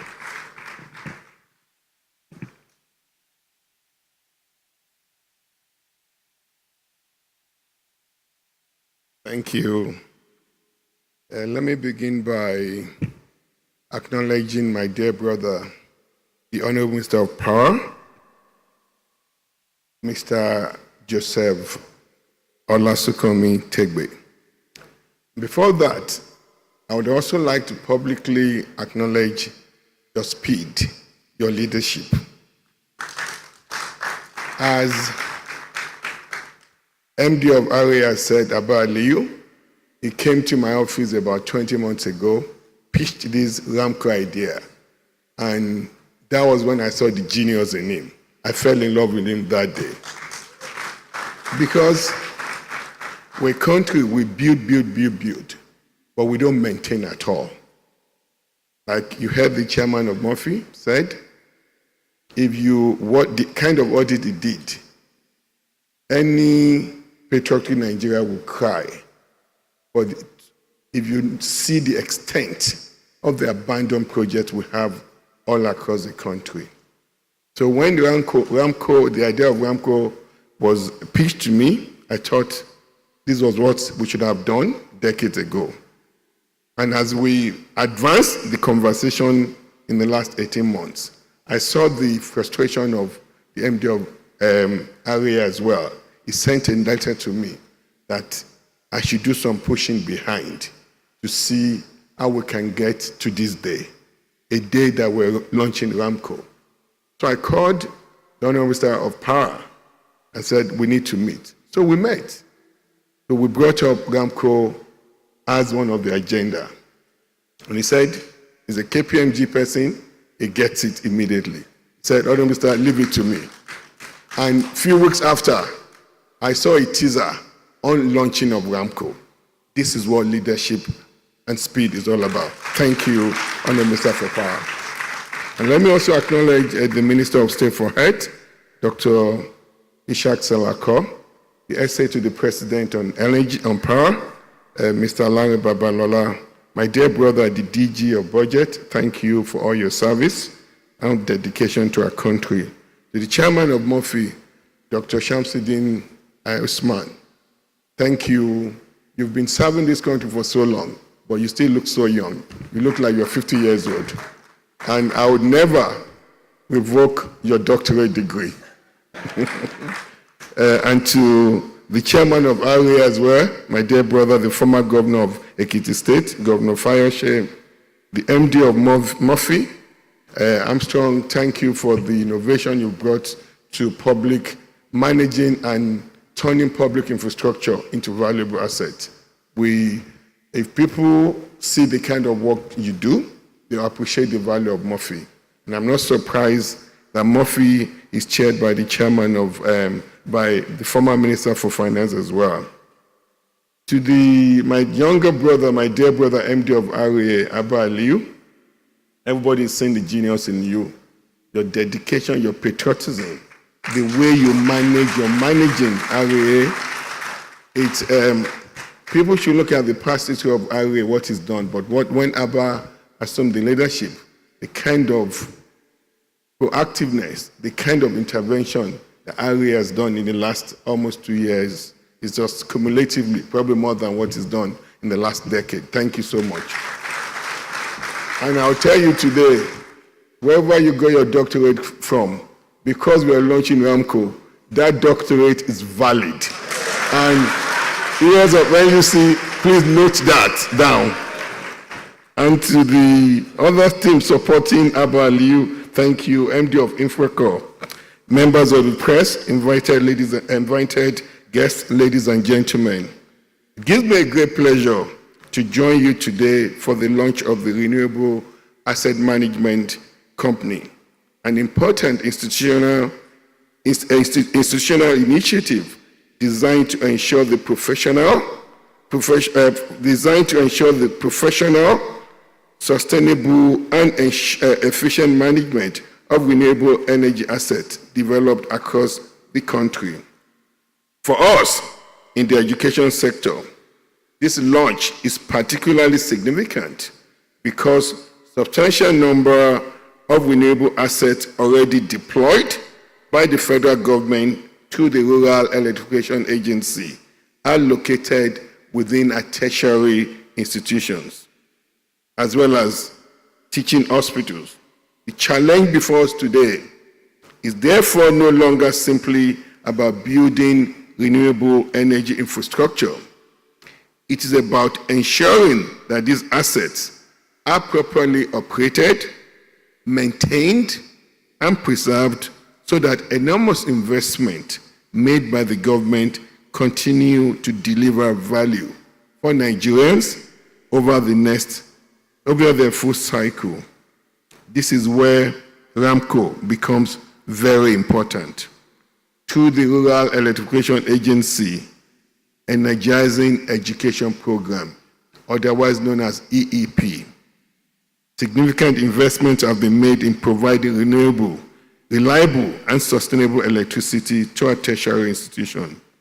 Under the Phase 1 and Phase 2 alone, the program covers 15 sites with a combined installed capacity of about 70 megahertz, comprising 32 megawatts across 7 sites under Phase 1 and about 40 megawatts across 8 sites under Phase 2. These assets include major installations serving institutions such as University of Maiduguri and its teaching hospital, University of Calabar and its teaching hospital, Michael Okpara Federal University of Agriculture, Federal University of Agriculture Abeokuta, Yakubu Gowon University, Nigerian Defense Academy, Federal University Gashua, University of Port Harcourt, Federal University of Technology Owerri, Modibo Adama University, Federal University of Technology Akure, Federal University of Uyo, Federal University Dostima, Federal University Lokoja, and Federal University Nafia. I deliberately mentioned those universities. Today, every single of those universities that I mentioned are experiencing 24 hours electricity. And this means a different thing in our university today. It means dependable energy is fundamental to effective teaching, research, laboratory work, digital learning, innovation, and also, more importantly, the overall quality of student experience. Today, we have a president, President Bola Ahmed Tinubu, who believes that the future of this country depends on our youth. And the president that believes education is a bedrock of our development. And this president knows better than anyone that as he advances his agenda to build a $1 trillion economy just 4 years from now, education becomes front and center of this endeavor. And that's why this president has chosen to deploy the largest public investment in energizing our institution ever in the history of this country. We thank President Bola Ahmed Tinubu for that. And today, I'll take one of the universities as a case in point here. You go to University of Abuja here, they have a 3.2 off-grid megawatts. 24 hours electricity, what does that tell you? University lecturers are able to teach using the latest technology, the learning management system, laboratories are fully functional, research and innovation are going on uninterrupted. And our students are being treated, cared for, the way any student anywhere should be cared for.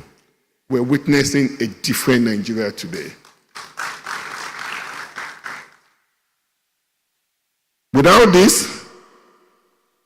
However, sustainability of this investment cannot be taken for granted.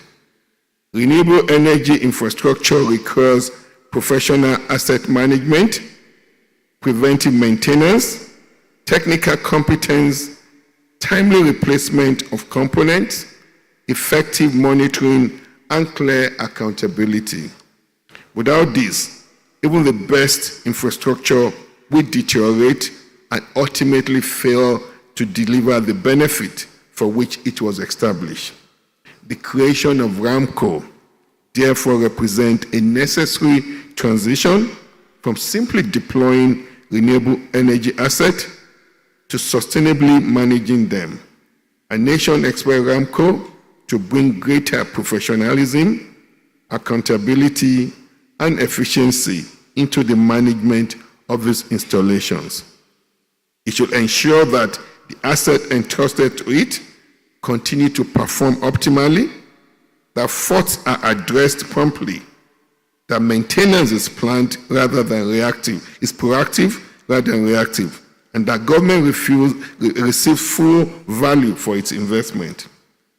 For the Federal Ministry of Education, this closely aligns with a broader objective of building resilient, technology-enabled, and globally competitive tertiary institutions. As we expand investment in STEM education, digital learning, research, laboratories, medical education, technical and vocational education, and innovation, the demand for reliable energy across institutions will only increase. We must therefore ensure that existing energy assets are protected while creating sustainable framework for future expansions. The establishment of RAMCO also underscores an important principle of public infrastructure deployment. Sustainability must be built into projects from the beginning.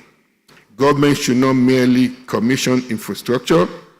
We must establish strong system that guarantees maintenance, performance, and longevity. I therefore commend the Rural Electrification Agency and all stakeholders whose efforts have culminated in the establishment and launch of Renewable Asset Management Company. I also encourage the management of RAMCO to develop a strong partnership with the beneficiary institutions, vice chancellors, chief medical directors, and institutional management team must regard these renewable energy installations as strategic assets and work closely with RAMCO to protect them, support their effective operation, and prevent misuse or deterioration. As RAMCO begins its work, I urge you to set the highest standard of asset management, transparency, technical excellence, and service delivery. Its success should ultimately be measured not merely by the number of assets under management, but by the reliability, availability, longevity, and impact on the institutions and community they serve. The Federal Ministry of Education remains committed to working with Rural Electrification Agency, RAMCO, and other relevant stakeholders to ensure that our educational institutions have access to sustainable and reliable energy. Today, therefore, we're not simply launching another company. We are strengthening the institutional framework required to protect critical national infrastructure and ensure sustainability of Nigeria renewable energy investments. Let me close by congratulating the Rural Electrification Agency and the management of RAMCO on this important milestone. And I wish the company every success as it undertakes this vital national responsibility. Thank you to the other team that have made this day possible, Infraco and Murphy. The country cannot thank you enough. And as the chairman of RA said, we should also encourage the 36 states and FCT to look at this model. And as I challenge RA and Murphy, this is a model that we're creating. You need to nurture it. You have to make it work. If it works, it would unleash the capacity that we have in this country. I thank you all for listening. God bless the Federal Republic of Nigeria.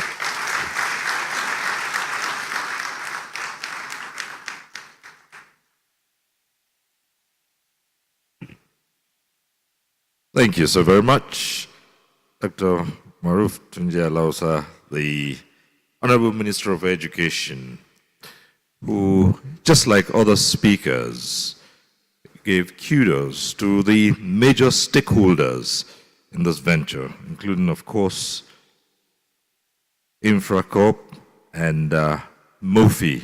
Of course, both institutions represented at this occasion at the highest level. Of course, we've also seen the central bank in here, as well as other board members of Infracorp, including Alhaji M.K.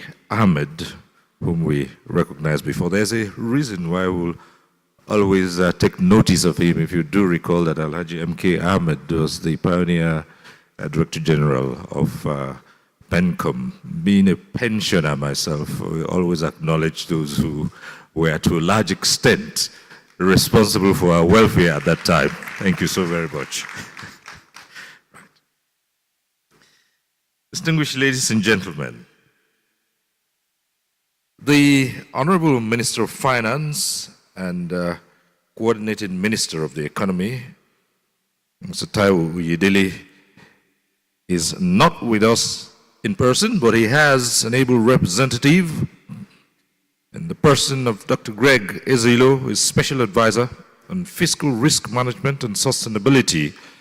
And I do call on him to now present the Honorable Minister's keynote address. Thank you. All right.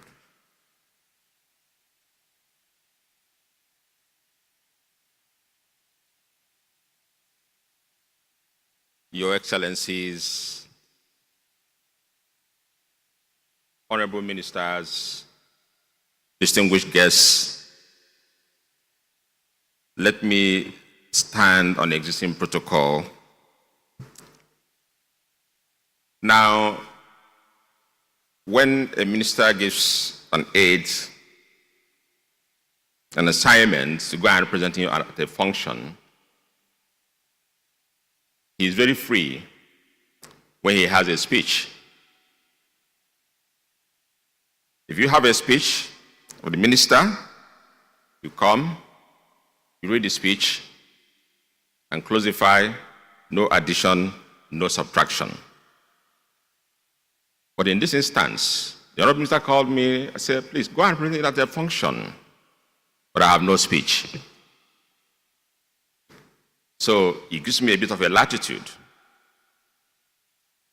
to bring you the Honorable Minister's felicitations, to appreciate those who are in attendance and the midwives who are bringing this new baby to earth today, RAMCO, the stakeholders who work tirelessly to ensure that today is a date kept.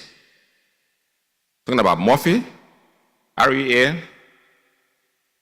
and other stakeholders, the minister is very happy and welcomes every developmental effort that makes the RAMCO initiative a success.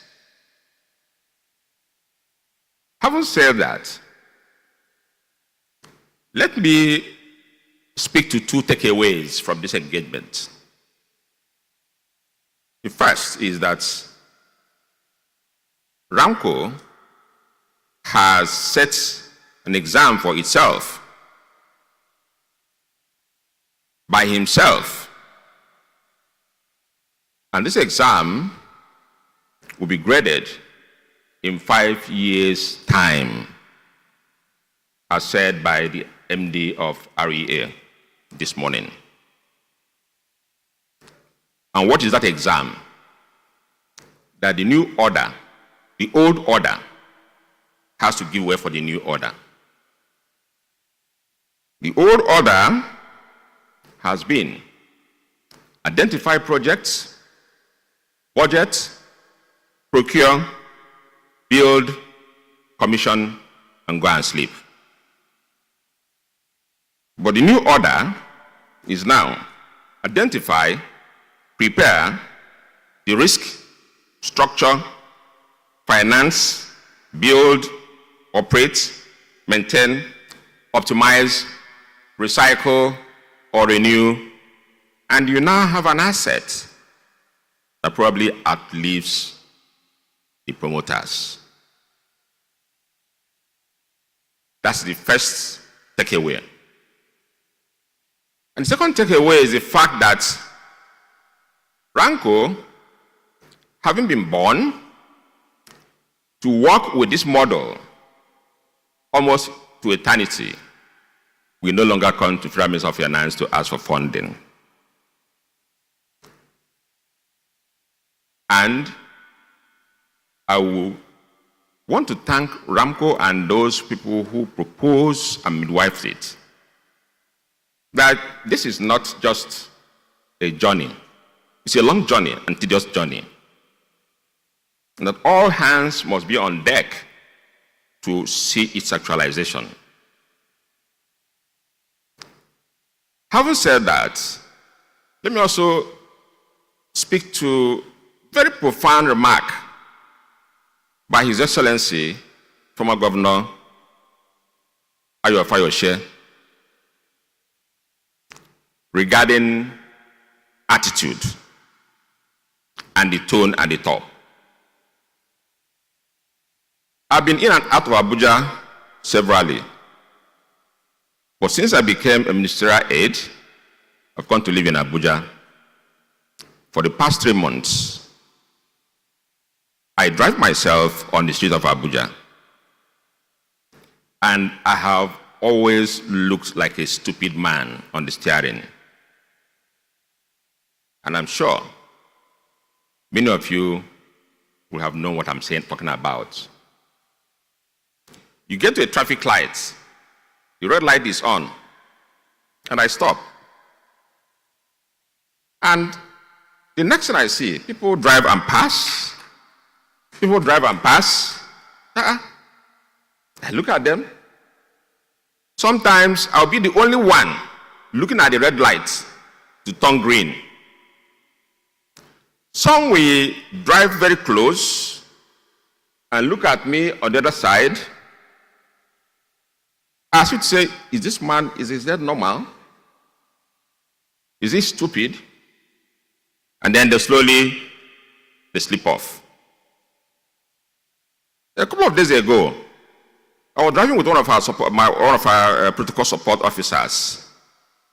And I asked him, is it that the red lights on the streets of Abuja, am I seeing differently?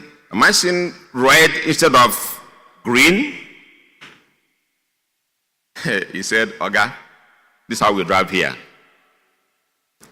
And you will soon join us. I said, please tell me the date I'm going to join you so that I'll be prepared to join you. And that speaks volumes of the tone at the top. Rarely, I find people come by and when they see me standing, they stop and wait. Very soon, they will run out of patience and they will go. And I think something has to be done to stop this. So on this note, I want to wish RAMCO, on behalf of my Honorable Minister of Finance and CME, long life of adult work, success, which will also impact on the common man. That is the bottom line. Thank you very much.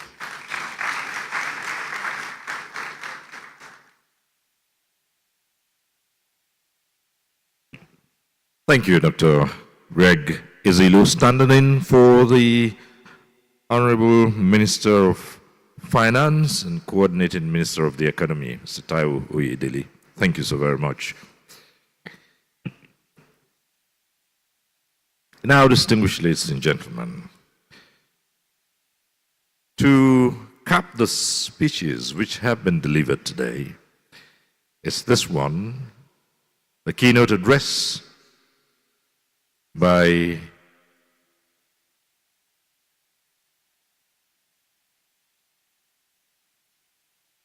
the man himself, as we invite to deliver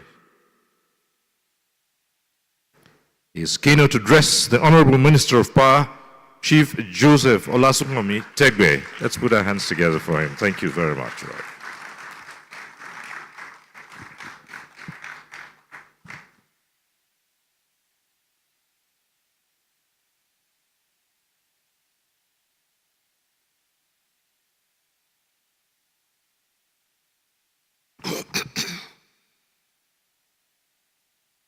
A very good afternoon. Cyril, you did start by talking about starting this on time. We won't only start on time, we'll finish on time.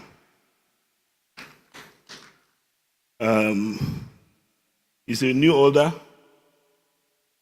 from President Bola Ahmed Tinubu. We'll do our things timely. What is interesting is this cross-fertilization. Half of the people that are sitting here representing public sector are also ex-private sector people. And in this room, you probably have half of the audience who are private sector people. We will sustain this attitude. Oshoko. It's not only about traffic. It's not only about nightlife, but keeping to time and respecting people's spaces and time. Honorable Minister for Education, my big brother, will continue to work together as long as God permits.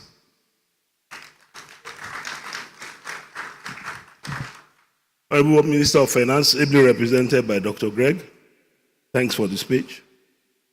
Honorable Minister of State for Health, who I started working with on energizing health, even before I became Minister for Power. It looks like you saw the crystal ball before I was made Minister. Thank you. DG, Budget Office, TY, nice to have you again. SA Power, to the President, my brother, Dr. Larry Ridwan Babalola. Let me acknowledge three giants here. Chairman of MOFI. I've known him for many years. Like he said, he's not only looking young, but he's still active. When we climbed that high podium in Suleja, when we were going to launch 200 megawatts capacity solar powered mini grid, alongside with Bago, I remember the energy in you. I hope I continue to have that kind of energy. Nice to have you here. Oshoko, my brother, my Igbo, we've said we will change the energy terrain together, and God's willing, it will happen. My old boss of many years, MK Ahmad, let me acknowledge you. We've worked together many years in my previous life in KPNG. The MDs of Harrier, Abba, I love your energy, and I'll give you more work.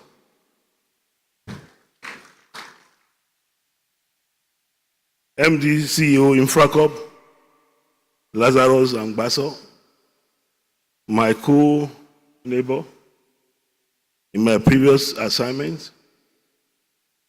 This is one assignment we need to extend to the grid. And I'm already talking. And that brings me to MD of MOFI, Armstrong. You know, we said we will replicate this model so that we can sustain our grid also. That must be in the works and must be delivered this year. Deputy Governor CBN here present. Representatives of the private sector and public institutions here, very distinguished ladies and gentlemen. It's a new dawn for me, and it's a great pleasure for me to join you today at the launch of RAMCO. For me, this is more than unveiling another institution. It represents an important change in how we think about public assets. From a culture that is focused on acquisition to one that treats them as national investment, whose value must be preserved throughout their useful life. Everybody has said it this morning. We are very good at building public assets, but we are very poor at sustaining them. The success of public infrastructure program in the past have been measured by commissioning. Sometimes we don't even commission these days, we just do them and then abandon them.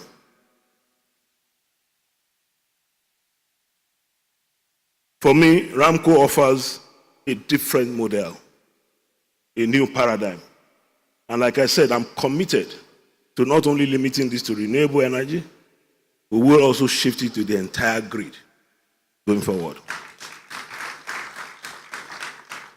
And this new model will focus on professional stewardship, governance discipline, sustainability, and measurable performance. RAMCO is not going to be measured by how many megawatts you deliver, but the reliability of your delivery and the sustainability of that delivery. Nigeria has lived too long with an embarrassing paradox. We are very rich in power assets, energy resources, and installed infrastructure. Yet, we are poor in availability of dependable electricity. What we've tried to do in the last 3 months is nothing, but it's being celebrated. we will get to the point, by God's grace, very soon, where Nigerians will have 24/7 power.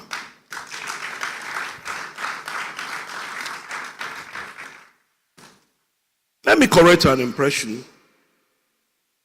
Renewable energy is not peripheral to Nigerians' power infrastructure or power architect. People tend to think that solar grids are like diesel generators. There are countries, big countries today, that their energy mix reflects 40% renewable energy. China today, the whole of a province, all the mountains in the province, actually has solar panels.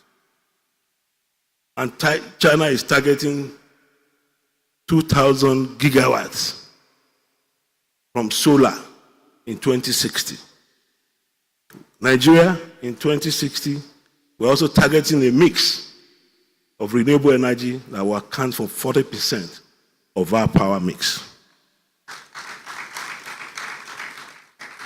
Consequently, our objective as a nation is to build a diverse electricity future that combines grid supply, embedded generation, interconnected and isolated mini-grids, distributed renewables, storage and other technologies that are suited to particular communities and economic clusters.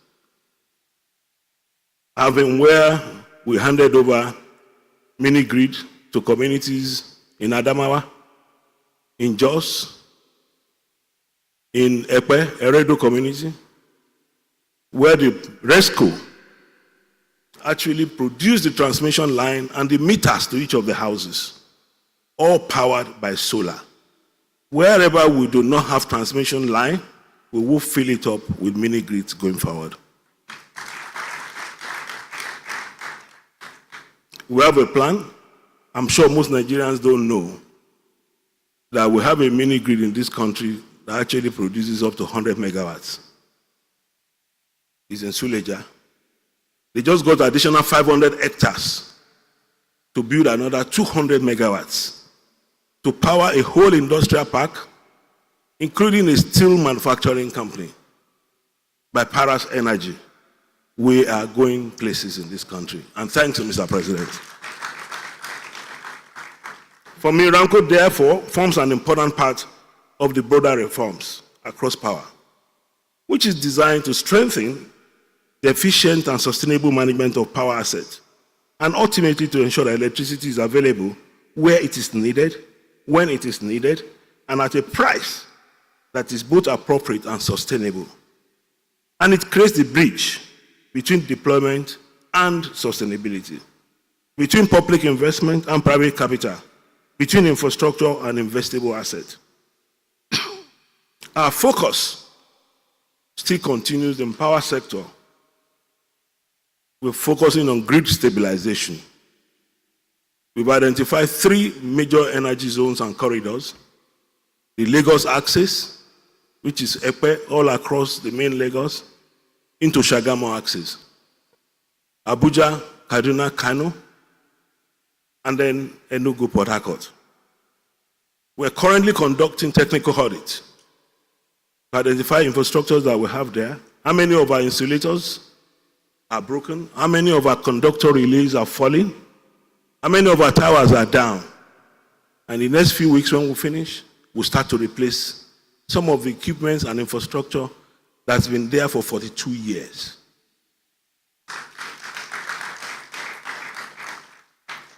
We continue to work on sector liquidity and long-term sustainability. This president made a lot of debt. We're cleaning it up. We will put a framework to ensure sustainable repayment and ensure that tariff difference over time is fully addressed. This is one of the initiatives to help us optimize our assets. So asset optimization through asset aggregation and direct linkage to individual industry clusters and economic zones and corridors, we're going to work on that, and we're working on it. We're looking at assets in some corridors where we have stranded power and idle power, and we want to power them to the corridors that address and need them in Lagos, in Kano, in Port Harcourt areas. We will revisit the East and West super grid so that we could build resilience into our grid. We are struggling to will 5,000 megawatts today. My target is that by the end of this year, we will conveniently be willing 6,500. By the end of next year, we will be willing conveniently 8,000 megawatts. And again, ladies and gentlemen, in the course of construction of Sokoto-Badagry Road, 21 dams were discovered. How can we have 21 dams lying fallow? Those dams should not be in somebody's village where there's no river. My big brother, uncle, I'm coming to you confidentially. You will tell me where it is and I will retrieve those assets. We have many things stranded, just like Dr. Shamsuddin said. We have containers stranded in the port. Some of them over 20 years. How on earth are we? You mentioned Armstrong. You mentioned Ajaokuta Delta Steel. This president, President Bola Ahmed Tinubu, is the only bold and audacious president, and he has given us mandate to revitalize and revive Ajaokuta, and we will revive Ajaokuta. And that's why in the power sector, we're also coming up with policy on small-scale hydro projects, so that the 21 dams we discover along the Sokoto-Badagry Express Road can be converted into commercially viable projects. Ladies and gentlemen, at this juncture, let me sincerely commend His Excellency, President Bola Ahmed Tinubu, GCFR, for his innovative leadership that's created the environment for models like this to emerge.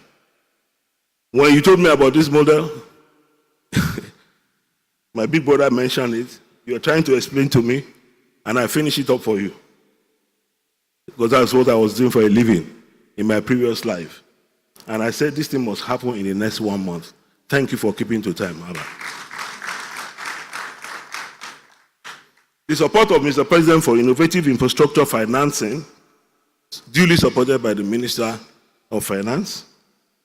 Stewardship and partnership reflects a clear understanding that public investment must be matched by disciplined management of assets that created those investments.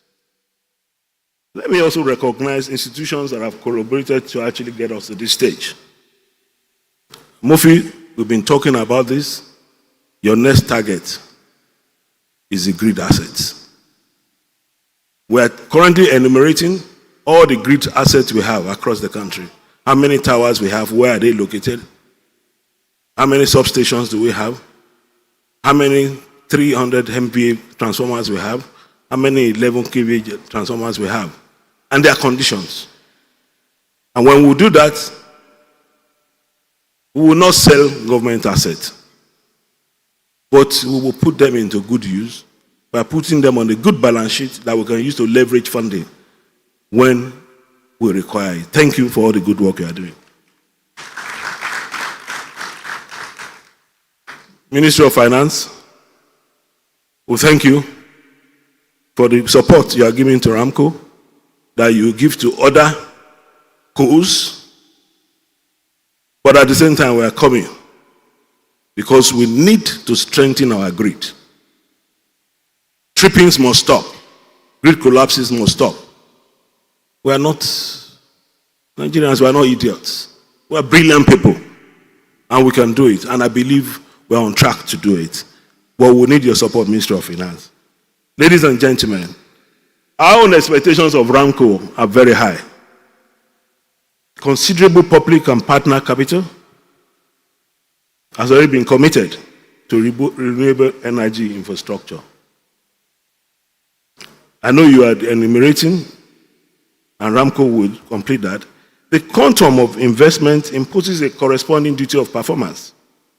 RAMCO must therefore preserve asset value, improve uptime and availability, establish transparent performance benchmarks, enforce credible maintenance, and replacement regime. We are replacing equipment now that carries ECN. I'm sure most people don't know what ECN is. ECN predates NEPA. Some of the equipments that we're replacing today, that Mr. President is pushing us hard to replace, they were installed 42, 50 years ago. So that discipline of maintenance and replacement, RAMCO must actually demonstrate that. Success should not be measured by how many assets enter RAMCO's portfolio. It should be measured by how many remain operational in your hands, by the reliability of electricity that you deliver, by the public institutions that function better because power is available. Honorable Minister said it today. 15 tertiary institutions have been fully solarized. We are going to officially show Nigerians those institutions. Some came to me for courtesy visit to thank me after using free light for 2 years. So I told them, thank you. The pro bono is over. We are coming to commission and you pay tariff. And they said, yes, sir, we will pay tariff. And I said, if any of your batteries are facing out, we'll replace them. But there will be tariff structure that will make sure. The same thing with teaching hospitals. We even have a model now where universities are linked to teaching hospitals and actually energized from one source. Ibadan. We've said you must go to Ibadan. Link UI with Polytechnic and UCH. Power the 3 with the 17 megawatts mini grid. We're going to do that before middle of next year by God's grace. Distinguished ladies and gentlemen, electricity is not our destination. Our ambition is much bigger than just ending darkness. Our ambition is to use electricity to build prosperity, to make Nigerian competitive for manufacturing, to power the next generation of digital infrastructure. What is going to drive electricity power supply in the next generation is not only manufacturing. Ladies and gentlemen, it's AI. The demand for AI, and that is why you see we're getting requests on a daily basis. People who want to site data centers next to a power plant because of the requirement. It also gives us opportunity to make money for the country, and we'll continue to encourage that. And these are the things where RAMCO fits into the entire model. The Federal Ministry of Power will support RAMCO because your purpose aligns with a larger national imperative, which aims at moving Nigeria from a predominant electricity supply to sustainable power availability. We seek infrastructure that does more than exist on public balance sheet. Infrastructure that performs, diligently maintained, and is professionally managed to deliver sustained value to the Nigerian people. And I know that Lazarus, what you did in GE, Armstrong, what you did in your previous life, we're picking it all together to ensure this model is a practical, pragmatic model that is sustainable. From this point, ladies and gentlemen, our collective responsibility is to match the promise of the model with the discipline of execution.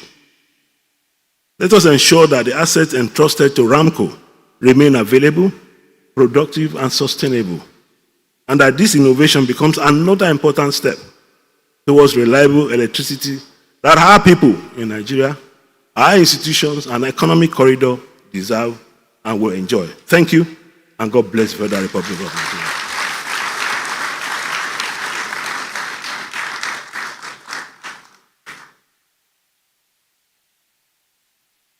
Thank you so very much. The Honorable Minister of Power, Chief Joseph Olasunkanmi Tegbe. Thank you. May we just keep that applause going for the Minister? Thank you. Right.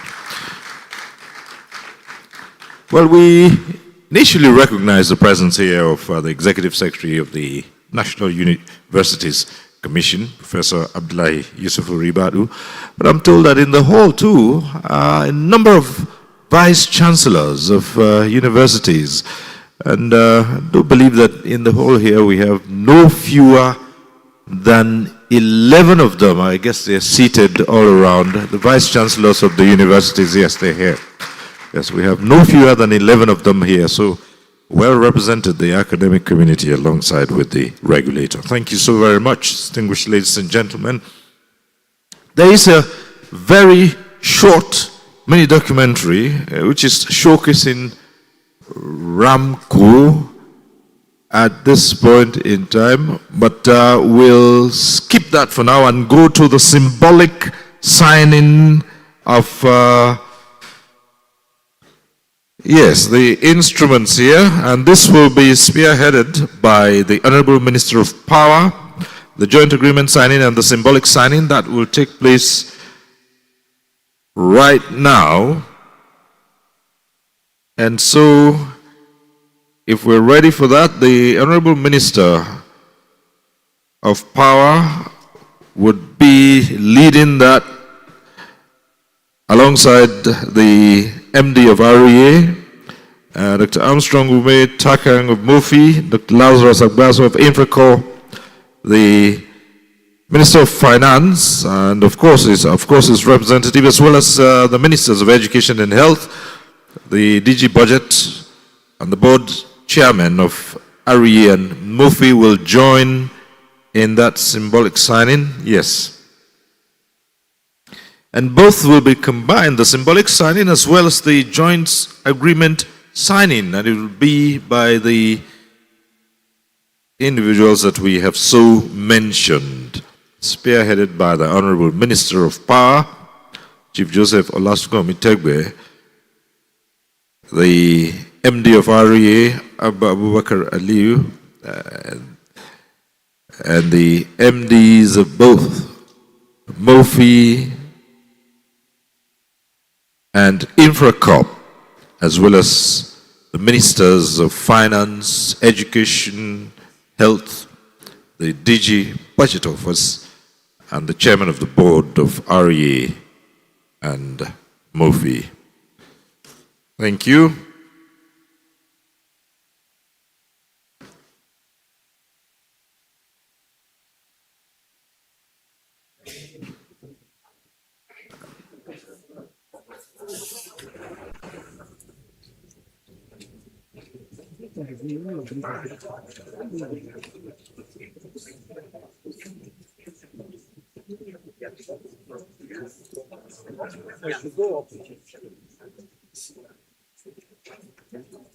And just as they're preparing the documents for the signing, maybe at this point in time there will be a quick group photograph with the dignitaries so mentioned.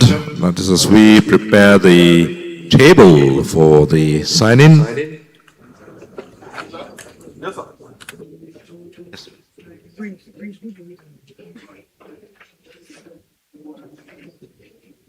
All right, so the quick photograph, the photo shoot will take place right up here on the podium.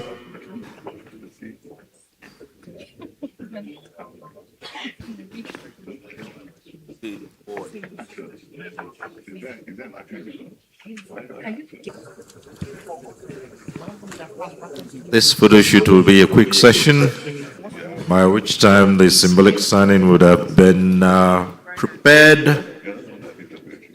Thank you.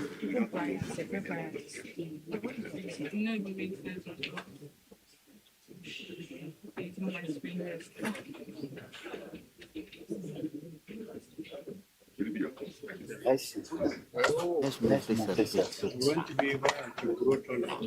I'll move this.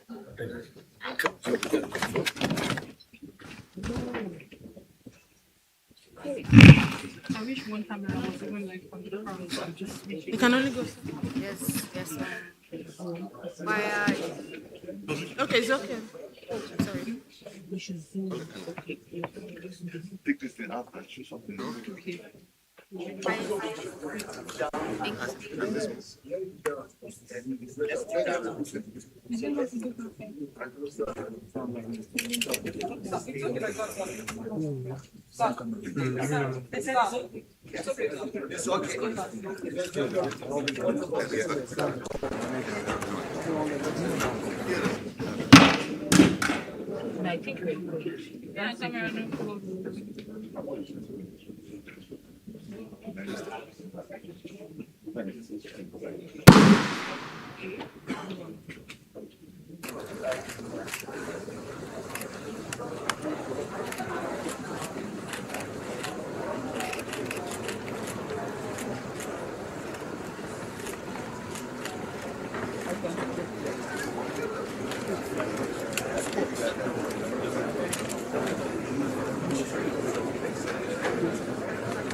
Thank you very much. The symbolic signing is taking place right away. And shortly after that would be a mini documentary detailing RAMCO.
I'm a new now. Okay. Just keep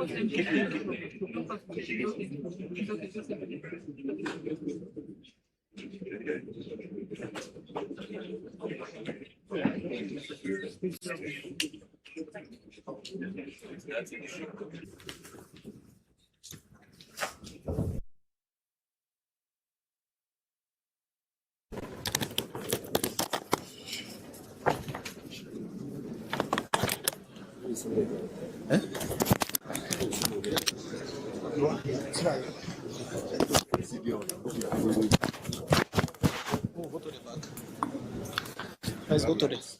Let's go to the back.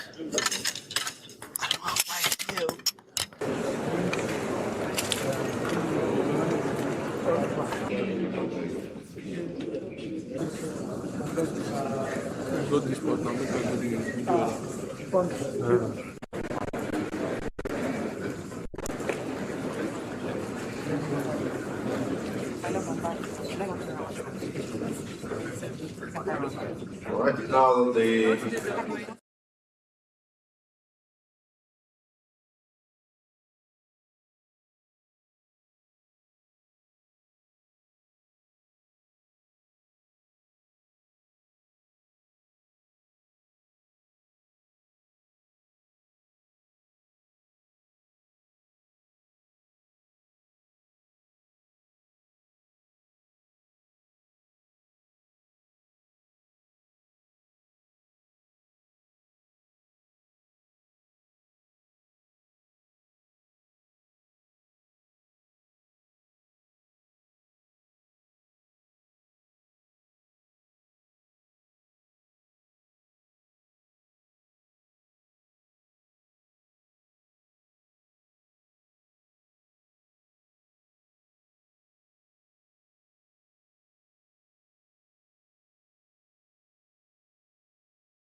a pipeline of renewable energy projects to provide sustainable energy to universities, polytechnics, and colleges of education, further expanding the footprint of reliable energy infrastructure already being deployed by the Rural Electrification Agency across our tertiary institutions. However, delivering this project is only one part of the equation. We must ensure that infrastructures we build today continues to perform tomorrow, serving the academic communities.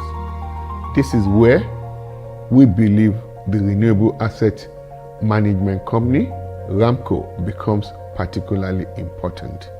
Already, the federal government has completed purpose-fit renewable energy projects, now powering 15 federal universities and 2 university teaching hospitals under the Energizing Education Program.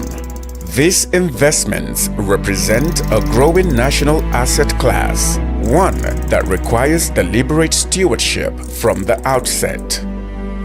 Same goes for projects being implemented under the Distributed Access through Renewable Energy Scale-Up (DARES), targeted at delivering over 1,000 mini-grids nationwide. So most key stakeholders in the country will ask, why the RAMCO initiative now? And there is a number of reasons for that. One, Nigeria, under the leadership of President Bola Ahmed Tinubu, is implementing the biggest public sector renewable energy access project in the entire world. A $750 million project that will crystallize a private sector funding of $1.1 billion to deploy 1,350 mini-grids across the country. These are not just infrastructure that would change the lives of people, but these are infrastructure that we need to start planning for their sustainability from now. And that is why RAMCO is now. Secondly, as at today, the leadership of President Bola Ahmed Tinubu, with the supervision of the Honorable Minister of Power, have energized over 15 universities. These 15 universities are provided with hybrid mini-grids that will inject close to 100 megawatt of capacity. Not only that, the Honorable Minister of Education, through the TED Fund, are also working to energize additional university, about 20 of them that will be also added, that will inject close to 50 megawatt of capacity. All this infrastructure, we are planning for their sustainability today, and that is why RAMCO is unveiled as at today. As the nation's renewable energy portfolio continues to grow, so does the responsibility to manage and govern it through an asset management vehicle. The Renewable Asset Management Company, RAMCO, represents a new chapter in Nigeria's energy infrastructure scale-up journey. It signifies a new dawn in the nation's renewable energy ecosystem. Through RAMCO, these national assets will be strategically maintained and sustained, capturing diversified revenue streams, attracting sustainable finance, and ensuring reliability and sustainability. The objective of consolidating our renewable energy assets into a dedicated asset management and investment platform, it's really to create, a platform that is scalable, that has got clear governance, and that has also demonstrated capacity to operate so that we can attract the long-term investments and the long-term institutional investors that are critical. The creation of RAMCO will allow Nigeria to demonstrate that renewable energy assets can be a national strategic asset and investment platform that can deliver both the development impact that we want, and also the national aspiration for economic growth, long-term sustainability, and long-term infrastructure independence and sustainability. Like great nations, great institutions are built when expertise, resources, and mandates converge around a shared national objective. RAMCO is a product of such a convergence, designed through a strategic partnership between the Rural Electrification Agency, the Ministry of Finance Incorporated, and the Infrastructure Corporation of Nigeria. RAMCO is a testament to what is possible when government institutions work beyond organizational boundaries to solve complex national challenges. Quite a number of initiatives have been done to expand rural education and rural access across Nigeria. Over the years, people have been a lot of facilities that were put across Nigeria, and the issue of sustainability has been a major concern. So because of this initiative, this framework was developed by Haruri in order to be able to mitigate these kind of issues. So this asset management company is very important, and the objective of it is for the purpose of sustainability of the project after the implementation, and also to be able to give a financial viability for all these projects to be able to be self-sustained, even in terms of financial and technical, when the projects have already been executed for quite a long time. Looking at the federal government's drive to achieve a $1 trillion economy means that you cannot neglect the power sector. And also the global drive to triple the rate of renewable energy and double the rate of energy efficiency around the globe in order to meet our climate commitments. These sort of large-scale commitments require that we put our best foot forward in ensuring that we don't repeat the challenges of the past in maintaining clean energy infrastructure and government infrastructure in general. So the RAMCO answers this question comprehensively in that you have an asset steward that is responsible for operating and managing all of the federal government clean energy infrastructure assets built to achieve universal access for the country. RAMCO is much more than just an institution. It is a commitment to responsible stewardship, a commitment to protecting public investment. As the nation advances its energy access goals, RAMCO will continue to function as a strategic mechanism for sustainability. Ladies and gentlemen, welcome to the official unveiling of the Renewable Asset Management Company, RAMCO.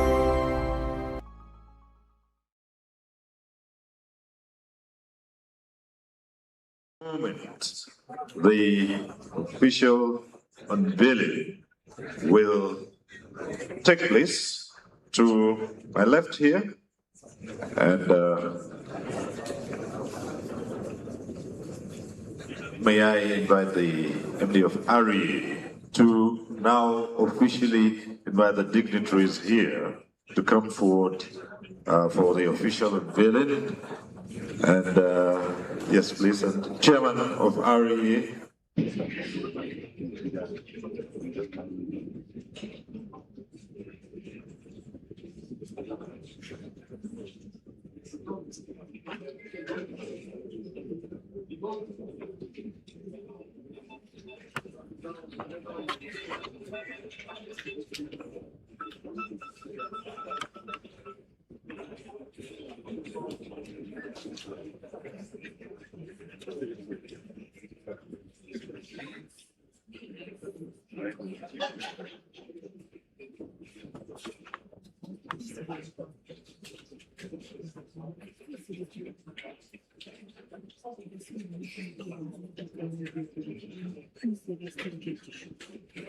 I believe that the DG Budget Office should be joining that group. Thank you, DG Budget Office.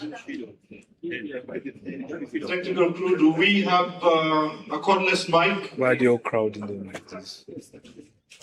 Could you make one available as well as a quick check? Good, thank you.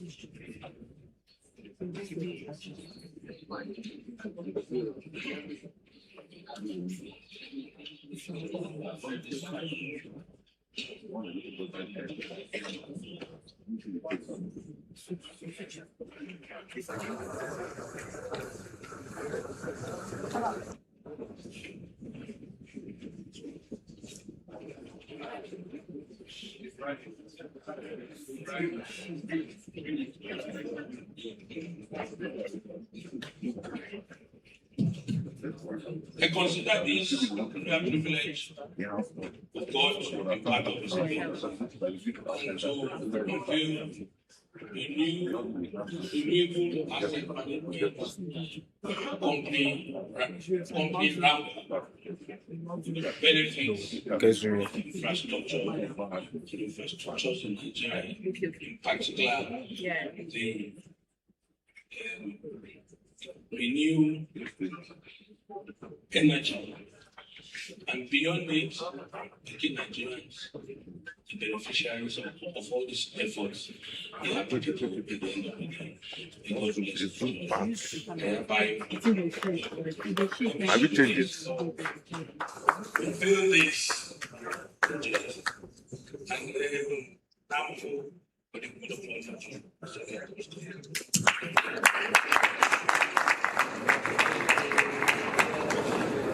And we should use this opportunity to appreciate Mr. President for providing necessary logistics for the success of this event.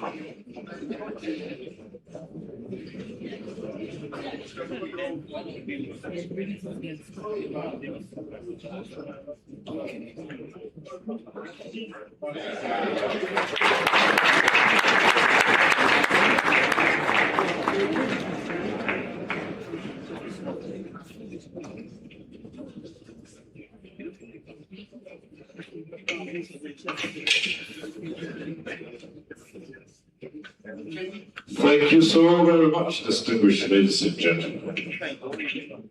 And on the heels of the unveiling, may I now invite to the podium for the purpose of delivering the vote of thanks, Mr. Olufemi Akinyelure, the head project management unit of Nigeria Electrification Program.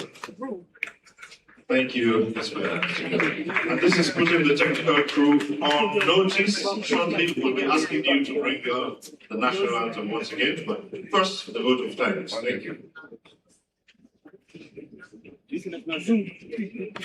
Good afternoon, everyone. Ladies and gentlemen, it's a distinguished honor to be here to give this closing remarks and this vote of thanks on this very, very special occasion.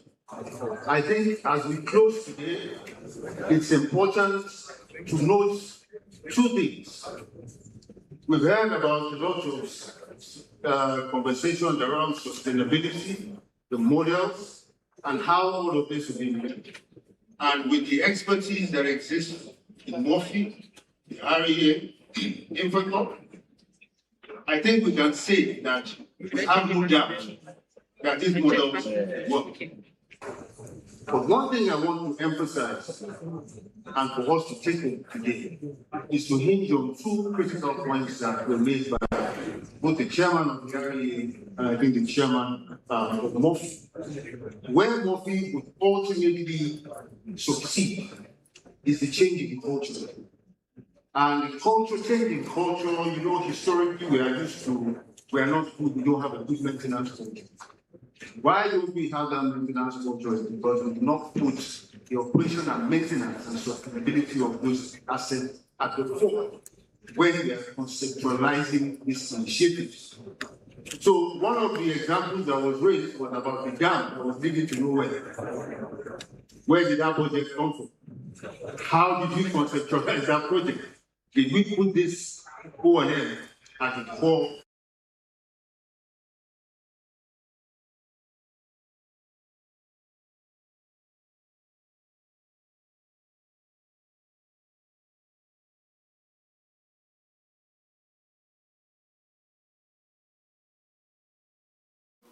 The other aspect was the culture of free services. Anything good doesn't come easy. Anything sustainable would not be free. So with the universities and other projects, it is our responsibility as the people, as the beneficiaries also, in making this a success, to know that we must pay something to help this entire project to work. And to the last part of it, this is what would lead to, you know, us not having megawatts of conversations, just like the chairman of REA said. It would lead us to economic productivity, not reproductivity. Reproduction. Economic productivity, just as the chairman has charged us today. So on this basis, I would like to thank everyone. Thank every single person that has paid rapt attention to the program thus far. It shows how much commitment we have to seeing our projects thrive and to provide the services they require. So thank you very much. This is to a successful launch of RAMCO, and to also charge us that beyond today, we would need the collaboration of everything to make this work. Congratulations to everyone in the room. Congratulations to Nigeria, and safe journey back home. God bless you.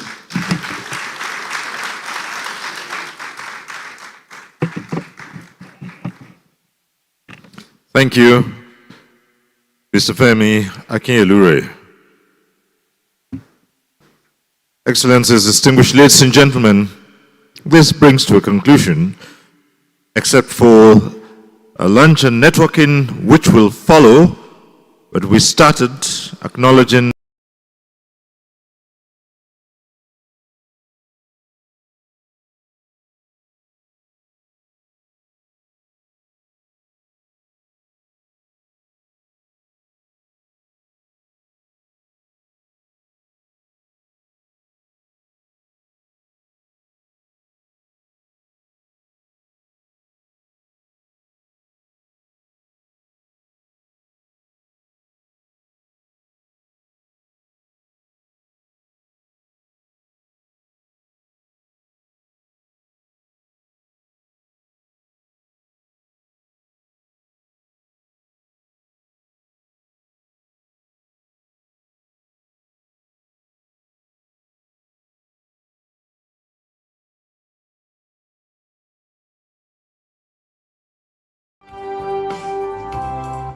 Thank you very much, ladies and gentlemen. I am Cyril Stover. It's been a pleasure.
No, you're not giving the pack.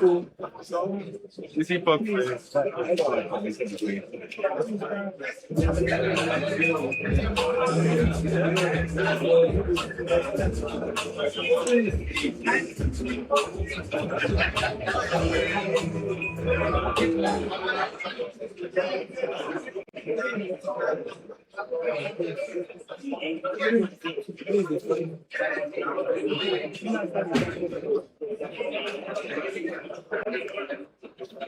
Julius, is that this red pack?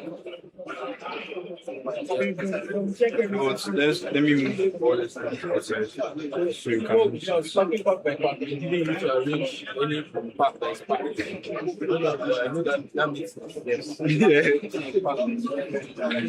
then organize pack to packs.